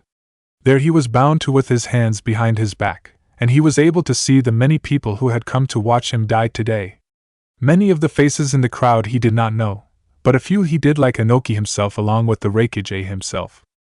He could only growl in anger that they would be able to see him die like this instead of in battle like he would have preferred. But now that Minato was bound there, it made him wonder just where the executioner was since there was no one else in the arena with him. The Fire Daimyo along with a few others were in the area reserved for them while the various people sat in the stands. So just who would be the one to actually kill him? He got his answer about a few minutes later, and dear Kami did it enrage him like nothing else had done before. Naruto had come into the arena through a door, and as he made himself known the people stopped their booing and sayings of burn and hell towards Minato and began to cheer for Naruto. Yet even though that might be the case, Naruto paid no mind to their cheers since he was not doing this for their adulation or the like. He was not doing it for the fame of killing the man to make his reputation skyrocket or anything like that. This was pure simple vengeance, one that had been long in the making. But while many had assumed that Naruto would get right to the execution, albeit in a manner that was extremely painful given the rumors many had heard about what he did to those who pissed him off, and Minato was the epitome of that very type of person, he didn't. In fact, the first thing he did was pull out a large circular vial of blood and break it in his hand. The blood he then used to flow down his cane and take the form of a shovel. This caused many people to question just what the hell he was planning to do with that, but they all watched since the answers to their questions would be known soon enough. When the shovel was formed, he stopped a few yards short of where Minato was and began to dig into the ground. This made Minato's eyebrow raise in confusion since it made no sense to him why Naruto was doing this. Was the brat planning to bury him alive or something like that? I see you are confused, said Naruto simply as he stopped shoveling for a moment to speak his mind to Minato. And while you might not be able to say such a thing or even ask why I am doing this given you are gagged, I understand that look. So allow me to answer your non-asked question that is clearly on your mind. I am digging you a grave. And even though I hate you with every last ounce of my being, you did provide half the genetics to give me life. So for the one good thing you did for me in my entire life, I'll return the favor and dig you a grave instead of throwing your corpse for animals to feast on. And for that you should be grateful. Minato grunted angrily as he was forced to watch Naruto resume his digging. True, he could have done this in a far easiest manner with a room set up, but this was a moment he wanted to take his time with.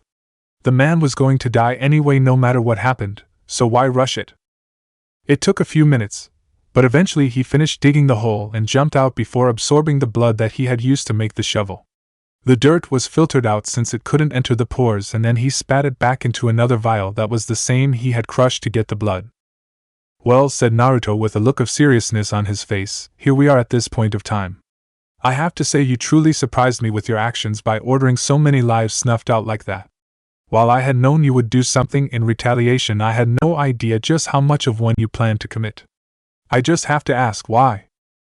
What could you have possibly thought would be the end result of your actions? Naruto stood there for about 10 seconds listening to Minato's muffled words before he sighed to himself.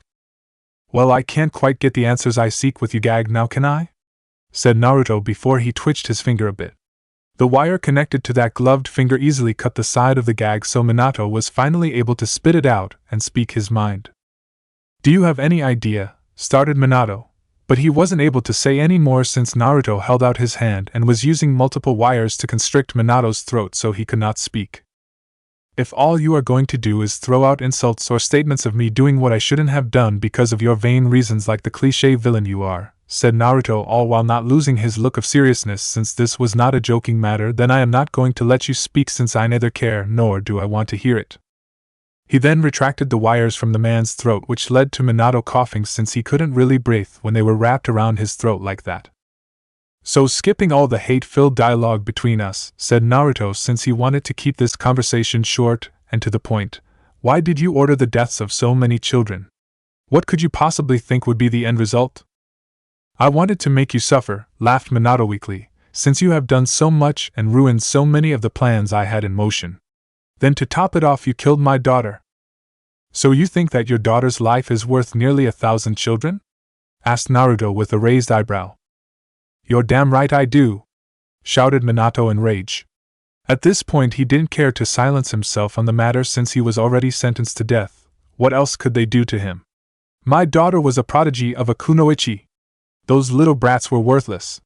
They weren't even shinobi. Just because they weren't in the profession you personally saw as the only thing worth a damn, started Naruto as he leaned on his cane, does not make their lives worth anything less than anyone else. And even though you put your own daughter so high on a pedestal, honesting thinking that she was a gift to the people of Konoha, a gift that came from your genetics, you forsook me, the other child who was born with the same genetics. Says a lot about your character right there. So just what the fuck do you want from me, brat? Spat out Minato with venom-laced words. An apology? An apology, said Naruto, right before he actually began to laugh since that was actually a funny response to hear out of the blue like that. No.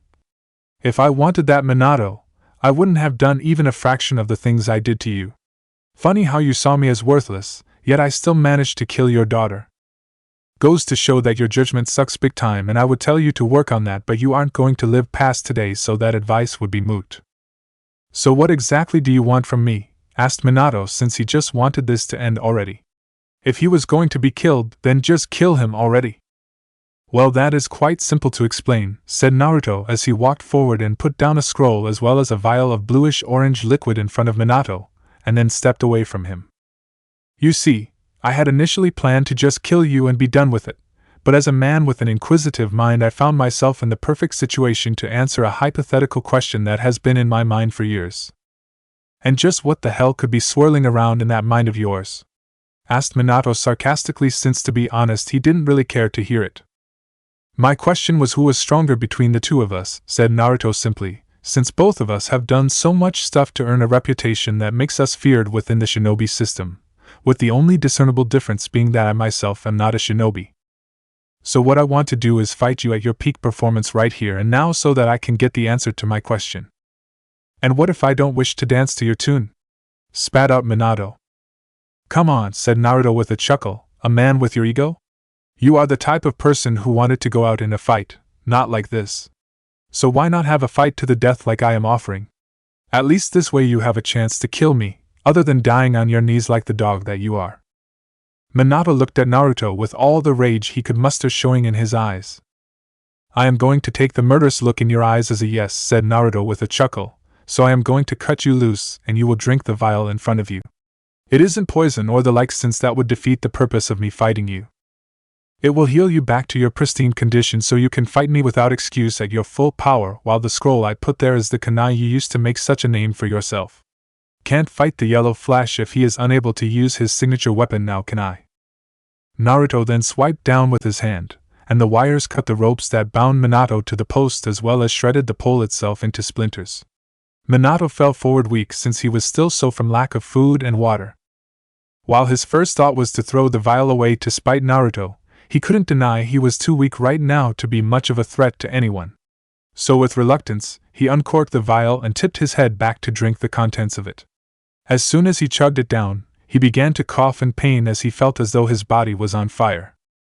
At first he guessed he had drank poison of some sort, but the pain went away not too long afterwards and he felt as though he had slept for an entire week with all the energy to back it up. He then picked up the scroll Naruto had left him and unsealed his tri-pronged kunai and placed them in the pouch he used to store them that was sealed in the scroll as well. So now that you are nice and artificially rested, said Naruto, please attack at your earliest convenience since my life isn't doomed to end today if I win. Naruto then snapped his fingers and mumbled room to set one up that surrounded the entire arena itself. The people in the stands were not within it, but many questioned what exactly this strange bubble was, Mintaro included, but he wasn't really given the leisure to argue or get an answer. Right now he would do all in his power to kill this brat who had brought down everything he had spent most of his life making. From his reputation to his family, this brat had destroyed them all. Everyone watched with held breath from the stands as they waited to see just who would make the first move here. Plenty of people questioned why Naruto was giving Minato a chance to fight back like this. But to be honest, they were curious as to see who would win this fight between the two of them, so they would watch regardless. It was Minato who made the first move as he threw a kunai into Naruto's heart, and used the Hiraishin to teleport up close and personal faster than most people could see it. He knew from the Chunin exams that Naruto used wires and so long distance was not a viable option if he was hoping to win this. But even though he had pulled out another kunai to stab the boy in the neck, Naruto had grabbed him by the face and full-on slammed it into the ground hard enough to crack it. What made it more painful was that Naruto had used his steel release with a mixture of the scorch release to make the sudden motion even faster by having the explosive jets of flames act as an accelerant, and so the attack was stronger than it normally would be. The people heard the crunch of bones breaking, which if Naruto had to take a guess was the front of his skull along with his nose as well. But he was not done yet since he then lifted up Minato by the head since the man was in a major daze caused by the concussive blow to the head, and used the explosive release to blast the man straight out of his hand. Minato screamed in pain as he felt his face all but burn off as he used his hands in vain to try and soothe the pain in some manner. The pain eventually did end, but it was because Naruto had pulled out a syringe with the same liquid he had given Minato to heal the first time, but this one was in a syringe that he threw into Minato before he stomped onto the plunger hard so it injected itself into the man. The concoction healed the man once again back to his prime, and with that Minato got back to his feet. You don't get to die so easily, said Naruto with a glare of his own, since you get to pay for the lives you ordered snuffed out in some vain as well as idiotic attempt to control me. What the hell did you do to me?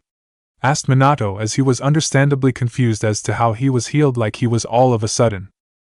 I just injected into you a failed product of my research, said Naruto simply, since what it was meant to be was a sort of cure-all type of medicine I was hoping to develop so as to help people at a bargain price so they no longer had to pay for expensive surgery. Yet it was a failure no matter what I tried, and so it was an abandoned project. Well, it seems to have worked perfectly for me, brat, said Minato. Oh, said Naruto with a chuckle, it would seem that way, but you would be surprised as to the reality of your situation right now. But enough about that, I do believe that we are still fighting to the death here. Minato growled in anger that this brat of an opponent was acting so nonchalant about this whole thing, like Minato himself was a joke and not even a challenge. He would make the brat regret his actions in front of all these people. So he used the proper hand signs to summon up multiple pillars of stone all around the arena.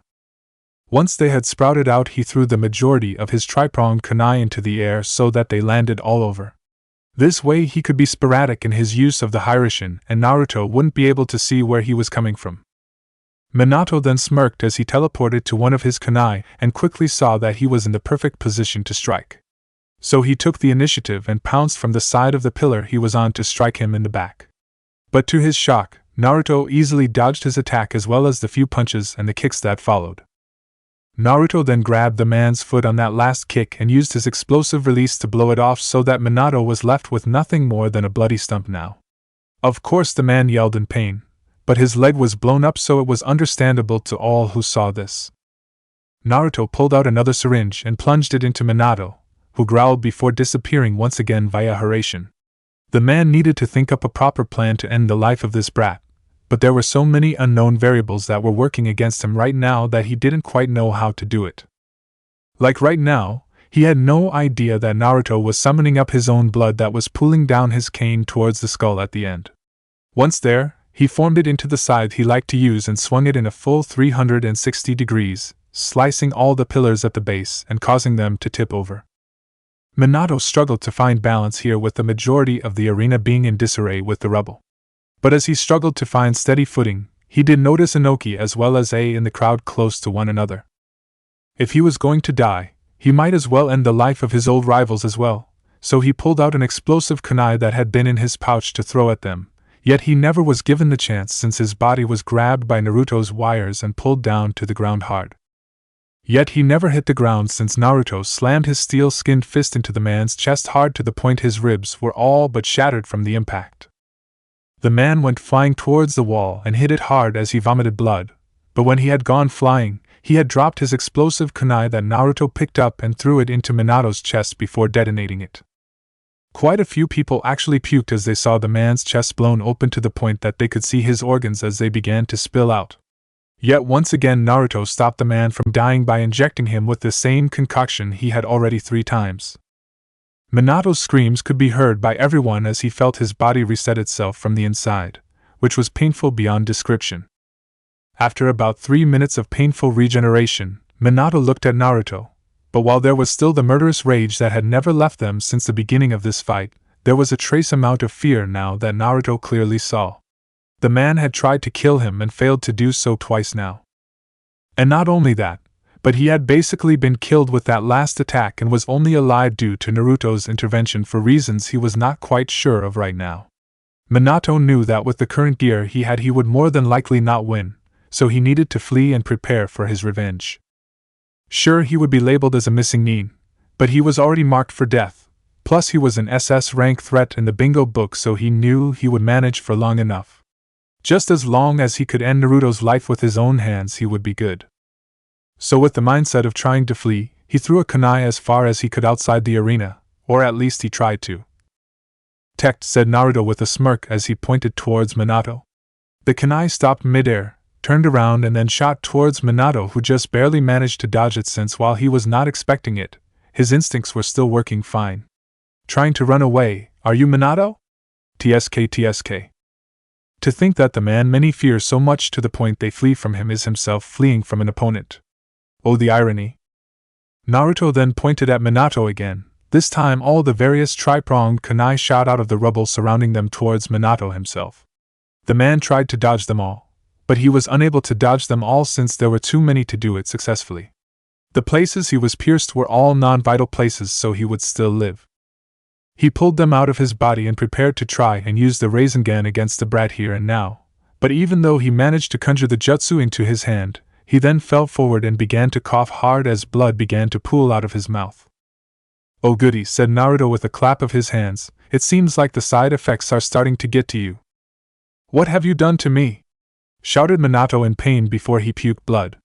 Yet the scary thing about it was that it wasn't crimson but more or less black in color. "That concoction I mentioned before," said Naruto with a smirk, "this is the reason why it was a failure. It does what it is supposed to with the healing of your body from some of the most extreme injuries, but the issue is that 24 hours later, your body begins to rot from the inside and what is happening to you happens. Since I injected you with multiple doses of the stuff, it only sped up the end result. You were never going to live past today, Minato, and the moment you drank that first one you were screwed and living unlimited time." Minato laid on the ground in tremendous amounts of pain as he felt the very blood within him boil. He knew that Naruto was doing this on purpose to make him suffer longer than necessary, but he had a hidden ace up his sleeves as well. Minato was like many a man in the world who feared death, but what he feared more than that was that if the case came where he was killed, the person who killed him would become more renowned than even himself. Minato was a vain man who really only cared about his self-image, with his own family being secondary in his eyes. While he knew eventually he would die, with there being no means to stop it, he at least had a plan for whenever someone tried to kill him like this. The method involved making a deal with the Shinigami itself, but the price would be his soul if ever came the case where he went this route. But it didn't bother him none, since it wouldn't just be his own soul who would be taken, but his opponent's as well. And he would be the one laughing the hardest in the end, since he would deny the person who killed him the means to die and go either up or down depending on their actions in life. So now that he was in such a state where he was almost dead, he used what strength he had to make the hand signs to perform his final jutsu in his life. Naruto had turned around as he pulled out a smoke so as to watch the man suffer painfully to the end. He could have just killed him from the beginning, but like he said, the man had to pay for all the lives he ordered slaughtered. Yet his instincts went wild in that instance, and told him to turn around. One does not become a SS rank threat in the bingo book, and not have some type of trick for situations like this. And just as he suspected, he saw Minato ending his hand signs with a cruel smirk on his face, which made Naruto raise an eyebrow in confusion. That look of confusion changed to one of pain though, as he felt his chest stabbed by a ghostly arm of some sort. The crowd was shocked to see this, but even more so as the sky darkened a bit as the Shinigami itself showed itself. It had shoved its arm through Minato to get to Naruto, and the young man was feeling pain like he had not felt since his impromptu brain surgery when he had injected himself with the means to counter the Yamanaka family jutsu. This made him realize that even with the tampering of his own nerves so as to not feel pain, this was his literal soul feeling this pain, and there was no surgery that could stop pain there. Both Haku and Kuratsuchi called out his name as they saw their beloved literally held onto by the deity of death itself. In their minds this did not bode well for Naruto. "You stupid worthless boy," seethed Minato with a crazy look on his face. "If I am going to die, then I will take you with me to suffer for an eternity." "Haven't you heard, Minato?" said Naruto painfully, since he felt as the Shinigami began to pull his soul out of his body. "I am the surgeon of death, and I am able to do things deemed impossible." Naruto then inwardly called upon Kyuubi, who heard his call and fulfilled his end of the bargain the two of them had made. Naruto silently prayed that this worked, since if not he was fucked, since even with his abilities he was pretty much stuck right now since the deity had a firm grip on his soul. Kyuubi injected his chakra into Naruto fully as well as willingly, so while the process was painful for him, it was nowhere near the levels of pain he felt having his soul ripped out. The sudden influx of power was enough to break the hold the Shinigami had on his soul, and he saw the deity's hand retract from his chest and back into Minato's. Said man was shocked, since Naruto had become enveloped in a dark, nearly blood-red aura of chakra, with his eyes changing into the Mangekyo Sharingan in his fury of nearly losing his very soul. The influx of power pulsed out of him in a manner that caused the immediate area to crack from how intense it was concentrated. Naruto's rage had reached maximum levels at this point, since even though the man had lost, he went the path of a sore loser and tried to take him with a suicidal attack. While he himself was no expert on jutsu or the like, he did know that summoning the Shinigami cost the user's soul to activate. The people all around him in the arena felt the full force of his haki, with many looking upon Naruto and seeing a monstrous apparition appear before them, massive in size. The Inuzuka who had come to see the fight nearly pissed themselves, since they had at one point been the targets of said apparition, and knew just how terrifying it was to be targeted by it. Various people, mostly civilians and the weaker of the shinobi, began to faint with their mouths foaming as they lost consciousness. Even Kuratsuchi as well as Haku had felt his rage fully. It brought them to tears to feel his rage and to know that he had been bottling up so much of the emotion to let it become like this. Inoki was terrified, but glad as all hell that he was not Naruto's enemy. If Minato had done so much damage with his one signature jutsu all those years ago, he could only speculate what sort of destruction Naruto would unleash if he ever thought to actually do something like that. Minato was growing weaker by the second, given the entity was now beginning to rip his soul out, which wasn't helped by the fact his body was degrading quickly, and he was glaring as well as scowling in rage that Naruto had managed to counter his final trump card. How he had done it was a mystery, since it didn't make sense in the least. But then he screamed in pain as he felt his own chest getting pierced through the front to add to the pain of the Shinigami. Naruto had used his steel release to harden his hand and quite literally penetrated Minato's chest with it. He was using this as a means to spread his infectious blood so that Minato could no longer fight back, so that any other plans he might have in his head were stopped cold. "This is for the lives you have ruined," growled Naruto enraged, "for my mother, for the innocent children who you ordered killed. And lastly for me, the son you deemed worthless and abandoned." Minato was in tremendous amounts of pain right now, as the blood that had spread in his body through Naruto's impaled hand stiffened him up to the point he couldn't counter him in any way. "Feel the weight of your actions, and suffer for an eternity by the hands of the entity you summoned to try and kill me. Gamma knife." The people in the stands had to literally look away, as the sheer amount of power he put into his ability was blinding to look at. The screams they heard Minato shout out would ring in their ears for a while after all was said and done, but after what seemed like hours yet was only about a minute, the area was no longer awash in a green-tinted light so they could see what had happened. To be honest, the adults who had come to see what would take place all felt so glad they had left their kids at home, since what they saw would have haunted their dreams for years to come if they saw what was before them. Minato Namikaze, the once great man who had such renown throughout the lands and was feared by most people who he faced, was dead. That alone was not what was horrifying, since even the most famous people will die, but Minato's death was not natural. What they saw was the man's entire body up to the neck burned to a blackened crisp. Above his neck though was a different matter, since what they saw was the top of his head popped out like something had burst out of it, which in a manner it did, since the attack Naruto had used had caused Minato's head to explode from the top. He then pulled out his hand, since the man was dead and he no longer needed to have it inside the man's chest. He then kicked the man backwards into the hole he had dug up before the fight even started.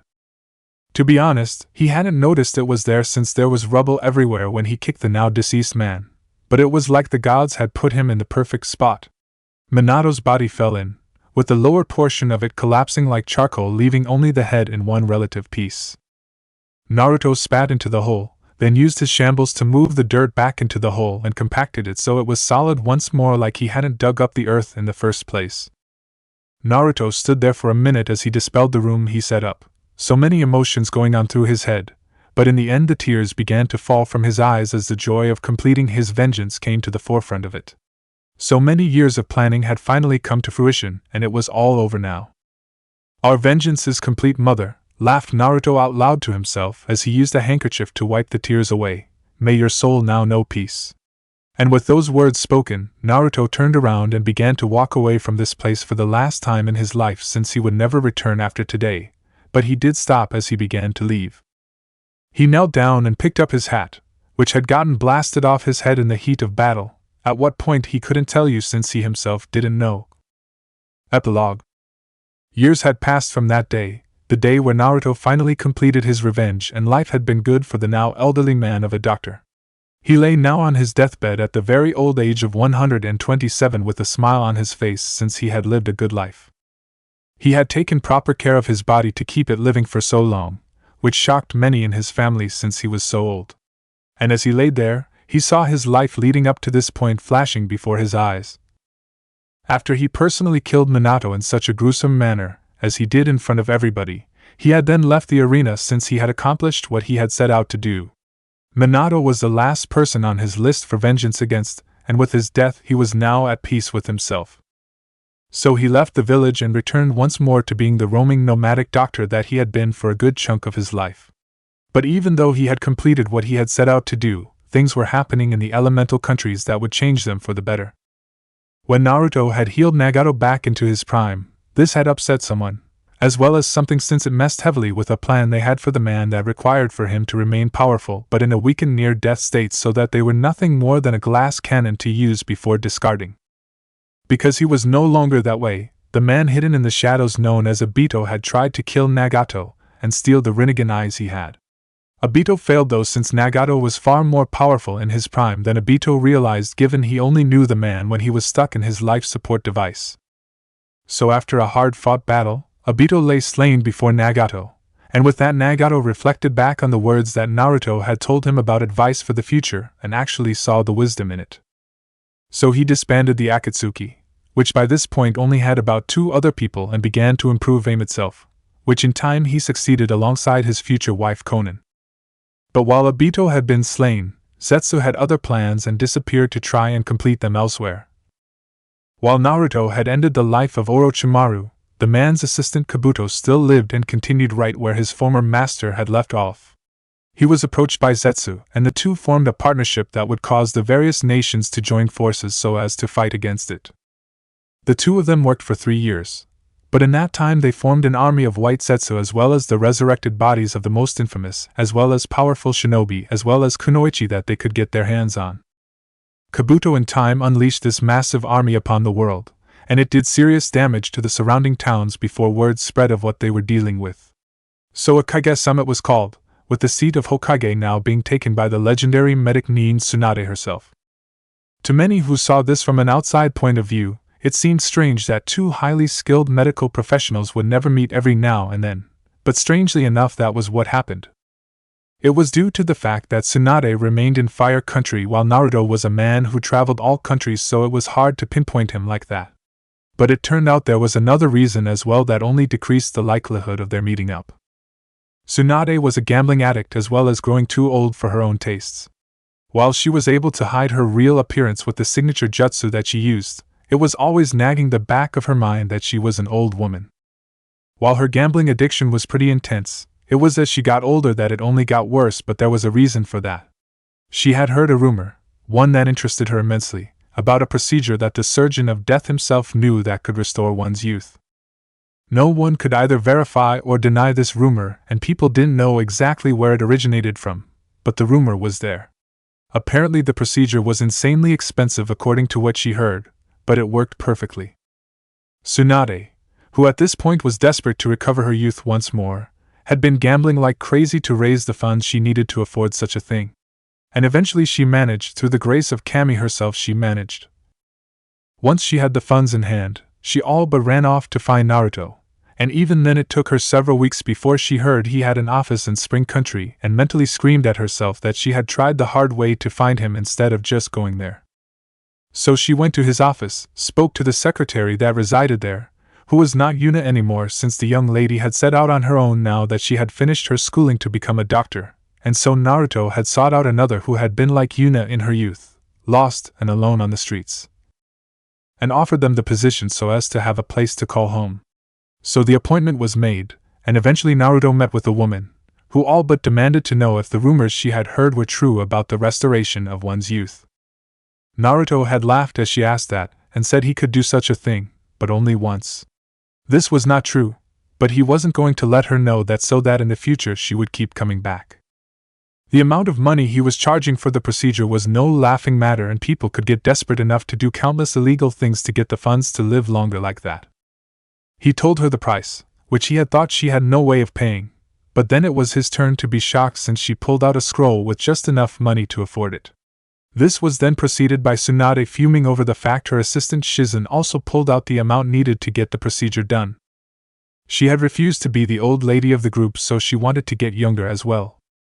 What had pissed off Tsunade about this was the fact that Shizen had not told her about the massive amount of funds she had, which Shizen chuckled and told her if she had, Tsunade would have just taken it and gambled it all away selfishly, and Tsunade was then stumped since she had no counter to that. While Tsunade got her money from sheer luck through gambling, Shizen had invested hers in multiple businesses that turned profits, and grew over time to the point she got this money.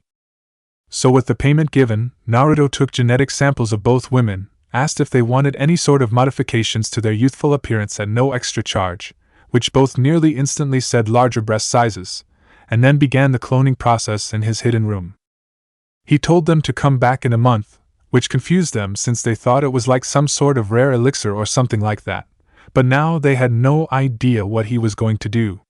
He simply told them to come back in 1 month and that they had his word he would give them what they paid him for. So they left since the man had a reputation of keeping his word no matter the cost. And a month later, after quickly knocking the two now young ladies out in a quick room in shambles, they were both in their new younger clone bodies with naturally larger breasts that they were so happy about. They cried anime tears as they shook his hand before running off to have some fun now that they had longer lives. Since then, Naruto hadn't really seen them again since Tsunade never really needed medical attention from him, nor did Shizen for that matter. But after she got her youthful body back, she had gone back to the village to see how things were given. It had been quite some time since she had been back. She saw that Kakashi, who had been elected as Hokage, was doing a terrible job at it, and it was then that Tsunade offered to take the position to save the village her grandfather had spent so long building. Kakashi was more than happy to abdicate the position to her since he was not one to deal with so much responsibility like that. And thus Tsunade became Hokage and fixed the village right up in nearly no time at all. It just went to show that she had the potential to do it, she just didn't want to before now. So fast forward back to the Kage Summit, where the various Kages all allied themselves to fight this great threat, and so a massive army was built to fight in what became known as the Fourth Shinobi War. Many lives were lost in the battle itself, with Inoki being the only Kage to actually perish in battle. And when the battle seemed like it would be won by the allied forces, a new obstacle made itself known in the form of Kagaya herself. Zetsu had manipulated Kabuto as he had Obito so as to break her free from her prison, and the damage she did was massive, with nearly 3/5 of the allied forces perishing from her strength alone. The only silver lining to the situation was that the plan had been to seal all the Bijuu up and turn them once more into the Jubi that they once were so that she could absorb its power, but since 3 of them had gone missing, she only had the power of 6 of them after Zetsu and Kabuto had kidnapped and extracted them. Gaara had been fortunate to have someone resurrect him at the cost of her own life. The others were not so lucky though. And I know what you are thinking right now. You are guessing that Naruto made himself known at this point and helped to defeat Kagaya with his insane abilities, am I right? If you did, sorry to disappoint you, but that is not what had happened. While the war was going on, Naruto as well as Haku, Kuratsuchi, and even Niji and Fu had borrowed an airship from Koiki and traveled far to the west. It wasn't to escape the war itself, which they had no idea was even happening since the war started so suddenly about 2 days after they left. It was simply to fulfill a promise that Naruto had made to the Kyuubi itself. When he had taken the Bijuu within him, he had promised to set him free far out west so that it could live free, and while he had set up to do that, he thought to do the same to the other 2 Bijuu he knew about who were sealed in Fu as well as Haku, since the further they were from a place that fought over them the better. So they all set out towards the west. There they saw many different things and met many different cultures of people as they did. The trip lasted a few months before they found the place the 3 Bijuu wanted to live in themselves. Once that was decided, Naruto used his abilities to separate them from their hosts, and thus they were now free to live their own lives. After a heartfelt goodbye for Fu, since her Bijuu had been with her most of her life, while the ones in Naruto and Haku had not even been sealed within them for a year. For them, there were simple nods of thanks before they all left to go their own separate ways. Getting back to the elemental countries was far easier to do than traveling away from it, since they had no idea what was waiting for them out there, yet they knew what they were coming back to, or at least they thought they did. It was when they got back that they had learned of the war that had taken place, one that lasted no more than a week and a half. Naruto had been surprised as he heard about what had happened, but even more so about who turned out to be the main hero of this war. Sasuke Uchiha. Naruto was speechless when he heard that, since he would have never guessed that in a million years. The guy was an asshole who didn't really seem like the type to sacrifice himself for others. But apparently he had. Nagato had been one of the main forces to stand toe-to-toe with Kagaya, but even then he struggled against her. It was Sasuke who won the fight for them all when he sacrificed himself as a living bomb of all things that he rushed forward and blew himself up point blank. He had lost one of his arms entirely in the fighting, with the other one barely being usable as it was, so he had the one card to play in the end. This alone wasn't enough to kill her, but it gave Kakashi enough time to use his Kamui close enough for Nagato to use one last Shinra Tensei that knocked her into it. This caused her body to disappear, but her head remained. They then went the Overko route and burned it until there was nothing left to make sure she was dead. That had been the end of the war, with Sasuke being a hero, given it was his sacrifice that gave them the opening they needed to kill Kagaya. And with Sasuke's death, so ended the Uchiha clan entirely. While he might have found a means to redeem himself in the eyes of the people due to his sacrifice, in Naruto's books he still won, since he denied Sasuke the chance to continue his legacy, as well as robbed him of all his funds before his end. And it wasn't just Sasuke's life that drastically changed like that. The others that Naruto took revenge against were all suffering the lasting effects of his actions. For Shino, well, he was thrown out of the clan, since as Naruto had made the poison do, it was a very powerful insect repellent that made it so he could no longer be around anyone in his own clan lest their own bugs die from being near his proximity. So Shino was thrown out in shame, and the usually level-headed and calm shinobi's mind shattered to the point it never recovered. Several years later, after trying so hard to regain the strength he once had only to fail time and time again, he would hang himself in shame with a note left cursing Naruto for taking everything from him like this. Choji was cursed by the pie Naruto had the witch hex for him. He was still a member of his clan to his dying day, which was only about 2 years after the end of the war. He thought that he could easily overcome whatever was happening to him by just eating more than normal, but that put him in a food-related comatose state. While in that state, the curse was still in full effect, and so he died from it in the hospital. Ino, well, that was easy enough to see. She was fucked for life. Naruto had Haku lobotomize her, and there was no coming back from that. But the cherry on top of her condition was the fear-inducing drug that had been on those Senban used to perform the procedure kept her in a permanent nightmare she could not wake up from. She cried out for someone to save her from the horrors of her mind, but no one came, and even when against all odds it seemed like she had broken free and escaped one nightmare, it was just an illusion of her mind and the horrors began anew. And for the next 23 years she would remain this way in the hospital until her own mother and father died. With them dead, no one else in the clan cared enough to keep paying for her medical support, so they simply pulled the plug and she died in that bed. Only then did the nightmares cease once and for all. Hinata had lived for about 2 years, but after the first one the poison Naruto had injected her with had finally taken effect and she began to grow weaker fast. She kept trying to train it off, but that didn't work at all, so she then went to the hospital where she was told of the fact her muscles were degrading at a rate that was not normal. They couldn't heal her, but they told her that one man might, and thus she went to search for Naruto himself so as to get him to heal her. She made it to his office, but had to make an appointment since he was not there at the moment. Naruto saw her name in the appointment book and smirked as he knew what this was about, so he sent a message to Neji to come on over, which he did. So Naruto met with Hinata while Neji was in the back room leaning against a wall away from view but still able to listen to their conversation. Hinata asked Naruto to heal her, but Naruto told her no. It was then her arrogance showed and she actually demanded that he heal her. Naruto was having some serious déjà vu here since she was acting like the Kane family had when he first met them. But Naruto simply told her no and that she can go to hell. It was in her anger-fueled desperation that she ordered the branch members who came with her to attack, but they were easily subdued since even with their eyes they didn't see the wires he had set up on the off chance this meeting went like this. Naruto had then smirked as he explained the situation to Hinata down to the last detail. He told her he had been the one to poison her, and told her exactly why he had done it. Her face was red with fury, but it all went white when Neji made himself known to her. She had been told he had been killed to harvest his organs to save her life, but apparently that was a lie, and what made the situation worse was the fact she could clearly see he no longer had the caged bird seal on his head, so she couldn't subdue him like before. What happened next? Naruto simply chalked it up as clan matters, given Neji finally got his well-deserved revenge against his cousin, and since her body was too weak to take it she died in the end. It was never reported as such though, since Naruto bought the silence of the security detail by simply eliminating the seal on them entirely. He had helped plenty of cursed people to the point he was fluent in extracting all but the most intense versions of them. So the branch members, or former ones he should say, left his office that day and went to live their lives elsewhere. He never did look into where they went, but all he did know was that they never went back to Konoha, and Hinata's death was labeled as a missing mean attack, which worked well for him since no one was coming after him for vengeance.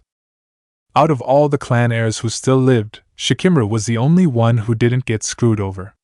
Sure, his dad had died in the war, but he then took up the mantle that was left vacant by his father's death and grew less lazy for it. In the end, he began dating Gaara's older sister Temari, which eventually led to them getting married and having a son. No one knew how those two got together in the first place given their extreme differences, but love was a strange thing at times. But now we get back to Naruto himself. So Naruto spent the next few weeks once he returned from his journey out west healing people of their wounds, since there were plenty of them after the war was over, and after things had settled down, he continued to do as he always had as the wandering doctor he had been known as. Kuratsuchi went back to IWA to take over as Kage since her grandfather had died in the fighting, but she still made time for Naruto when he came to visit. A year later, Naruto officially married both Haku as well as Kuratsuchi, and a few weeks later they were confirmed pregnant with his child, as was one other person. The whole reason Naruto had agreed to becoming the patriarch of a newly formed clan was so as to be able to be with both Haku and Kuratsuchi without being judged negatively by the masses. Since he was the only male of a clan, a thing known as the Clan Restoration Act came into play that stated said male could have multiple wives to grow the size of his clan so they were no longer near extinction. But the issue of becoming an official clan was that you needed the backing of a daimyo of a major country. And there lies the problem, since the daimyos of the various countries would all but demand he settle down in their respective shinobi villages before they made his clan official. Yet luck had usually always been on Naruto's side, and so the answer to his dilemma had come in the form of the daimyo Koyoki herself. She was the daimyo of a major country, and he was already a citizen of it. And since they didn't have a shinobi village, he was still free to travel about like he had been doing. But then came the condition. Koyoki wanted a child, since she needed an heir to take the throne from her in the future, and she wanted it from one man alone. And to the disapproval of his two other lovers, it was Naruto she wanted a child with. At first both Haku and Kuratsuchi had been strict in their views and told her no, but Koyoki had simply smirked since she was the only daimyo who was willing to offer him clan status without the hidden strings forcing him to ally with one specific village. And since they could not argue with that, eventually they gave in. She didn't want to marry him, she just wanted a child out of the deal, which he gave her in the form of a daughter by the next year. Both Haku as well as Kuratsuchi both gave birth to children, with Haku giving birth to a son while the other was a girl. He loved all his children, and made sure to make time for them. For a few more years after their birth, he continued to travel to heal others, but then he decided to use his funds to make a school and began to train others to become the best medics they possibly could be. And from far and wide the people would come and learn from him this way. And over the years, those who graduated from his class became well known for their medical skills all over. His daughter, the one born from Kuratsuchi who he named Moka after his mother, had wanted to become a kunoichi like her mother was, which he had no arguments with, as well as his son whom he named Zabuza out of respect for the man who had died along with Mei in the war. The daughter he had with Koyoki had of course been groomed to become the new daimyo of Spring, so that was not a surprise in the slightest. Over the years, he observed his children to make sure they were fine given his mixed genetics, and surprisingly they were stronger for it. The various bloodlines he had spliced into his genetic code so as to use them had been passed down to all three of them, but there were two expectations to that. He would have said three, but the ability he got from the devil fruit was not genetic, so there was no means to pass that along. The first was his blood-bending abilities. This had been a bit surprising since he had always wondered what would happen there, but once he learned they did not have the same ability to use their blood like he could, he looked into the matter personally. What he found was a bit surprising. The blood he had been injected with all those years ago was parasitic in nature. Apparently what it did was drain the host dry and then wait to infect the next target, whatever it might be. Naruto had no way to know this for certain, but he guessed it was Faust's blood that had somehow made his body strong enough to control the parasitic blood instead of it killing him. Apparently, until he was dead, it was under his control. So he made sure to store some of his own blood for the future, and froze it deep in the freezer within a special container so it would not go bad. The second ability they could not use was the summoning of the doorway to his private operating room. That one he had no answer to, since the fact he could do it in the first place already defied logic, and he had no means to figure that out from a scientific standpoint. So he just chalked it up to bad luck. But while his children might not have those abilities, they still had the multiple other bloodlines he had spliced into his genes, and they each even had a Sharingan to call their own, but the thing that was weird about it was that theirs were blue, not red like the original. He always made sure to ensure his children's safety, given there would be plenty of people who would love to get their hands on a person with multiple bloodlines within them, and he would be damned if he didn't stop their attempts at the source itself. And like he feared, there were a few attempts, but in the end he reminded those who dared to try and harm his family why he had earned the title Surgeon of Death. For so long he lived, with Koyoki dying at the age of 87, and Kuratsuchi at the age of 93. Naruto's genetics still kept him in relatively fine shape until the end, and the same went for Haku as well. Apparently, the bloodline that ran through her genetics slowed down the aging process even more than he did. He happily saw his family grow in time and do great things in the world along with the numerous people he had taught to the best of their skills. But while that was all good, none of them popped out as worthy of passing on the true source of his power to, since none of them really wanted to be a doctor like he was in his prime. But near the end of his life, that changed when he met his great-great-grandson named Naruto after himself.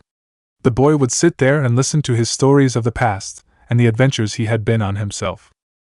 He saw that spark in the boy's eyes that showed he was truly interested in becoming a doctor like he himself had been in his prime, and so for his last remaining few years, he taught little Naruto as much as he could, which while not everything was still quite a lot. But eventually he felt as his end was near, and as he laid down on his deathbed, his wife Haku by his side, he held onto a chest that contained the numerous journals he had kept his entire life with all the things he had experimented with as well as 2 other things. One was a simple apple, and while that might seem strange to put in there, what Naruto had learned from Law's journal was that when a devil fruit user died, the power transferred itself into the nearest fruit and transformed it into the foul-tasting source of power that Naruto himself had eaten when he was only 7. The irony here was that his great-great-grandson was 7 as well, and while he was there himself, the rest of his family were elsewhere. It was not out of hatred, it was because they were too far to get to him in time to see him in his final moments. The last thing Naruto did before he breathed his last was pull out his hat, the very one he had made as well as kept in pristine condition for most of his life, and placed it on the younger Naruto's head. "Through you, the surgeon of death lives on." Those had been his final words, but he died with a smile on his face. Haku cried at the loss of her husband as she took the chest from his hands, and then used her bloodline to paralyze the young man. It was the final request of her husband, and while it was strange she would do as he asked since he was not one to ever hurt his family, so she trusted there was a reason for this. She opened the container that Naruto had stored his blood in a syringe, and injected it into the young man. The blood seeped into his system, and like it had done so long ago, it strengthened the boy with power unique to him alone, now with access to the blood-bending abilities as well as access to the interdimensional operating room. Naruto took the chest given to him with a heavy heart as he felt his body change, but he then went to his room and opened up the letter that was on top of it. The letter explained everything in detail about the contents of the chest as well as what he had his wife inject into him. Naruto had cried as he saw his elder entrust him with such power, and saw the key taped to the letter. With it he opened up the chest and saw the strange fruit within. He took a deep breath, since the letter stated it was foul-tasting the likes words could not possibly describe, and then consumed it. The older Naruto had not lied about the taste, but he powered through it and ate the whole foul thing until there was nothing left. And in a repeat of history, the young man felt queasy and passed out as the devil fruit changed another user. In the morning, Naruto woke up and looked further into the chest that had been left for him. Within it he saw all the journals he had kept, and on the bottom of it were his cane as well as the gloves he used to wear with the wires still attached and strong. Naruto picked these items up and walked out the back door to practice his newfound power. He cried a bit as he held on to the hat he was gifted with, since the history that was infused into this one article of clothing was priceless. But in the end he put it on his head and wiped the tears from his eyes, since he had been the one chosen to carry on with his elder's legacy. Haku saw him through the back window as she prepared breakfast for the young boy, and she couldn't help but see the younger version of her husband in him as he smiled there and twirled his newly acquired cane like the now deceased Naruto had done so many times in the past. This caused Haku's eyes to tear up. The surgeon of death's legacy lived on.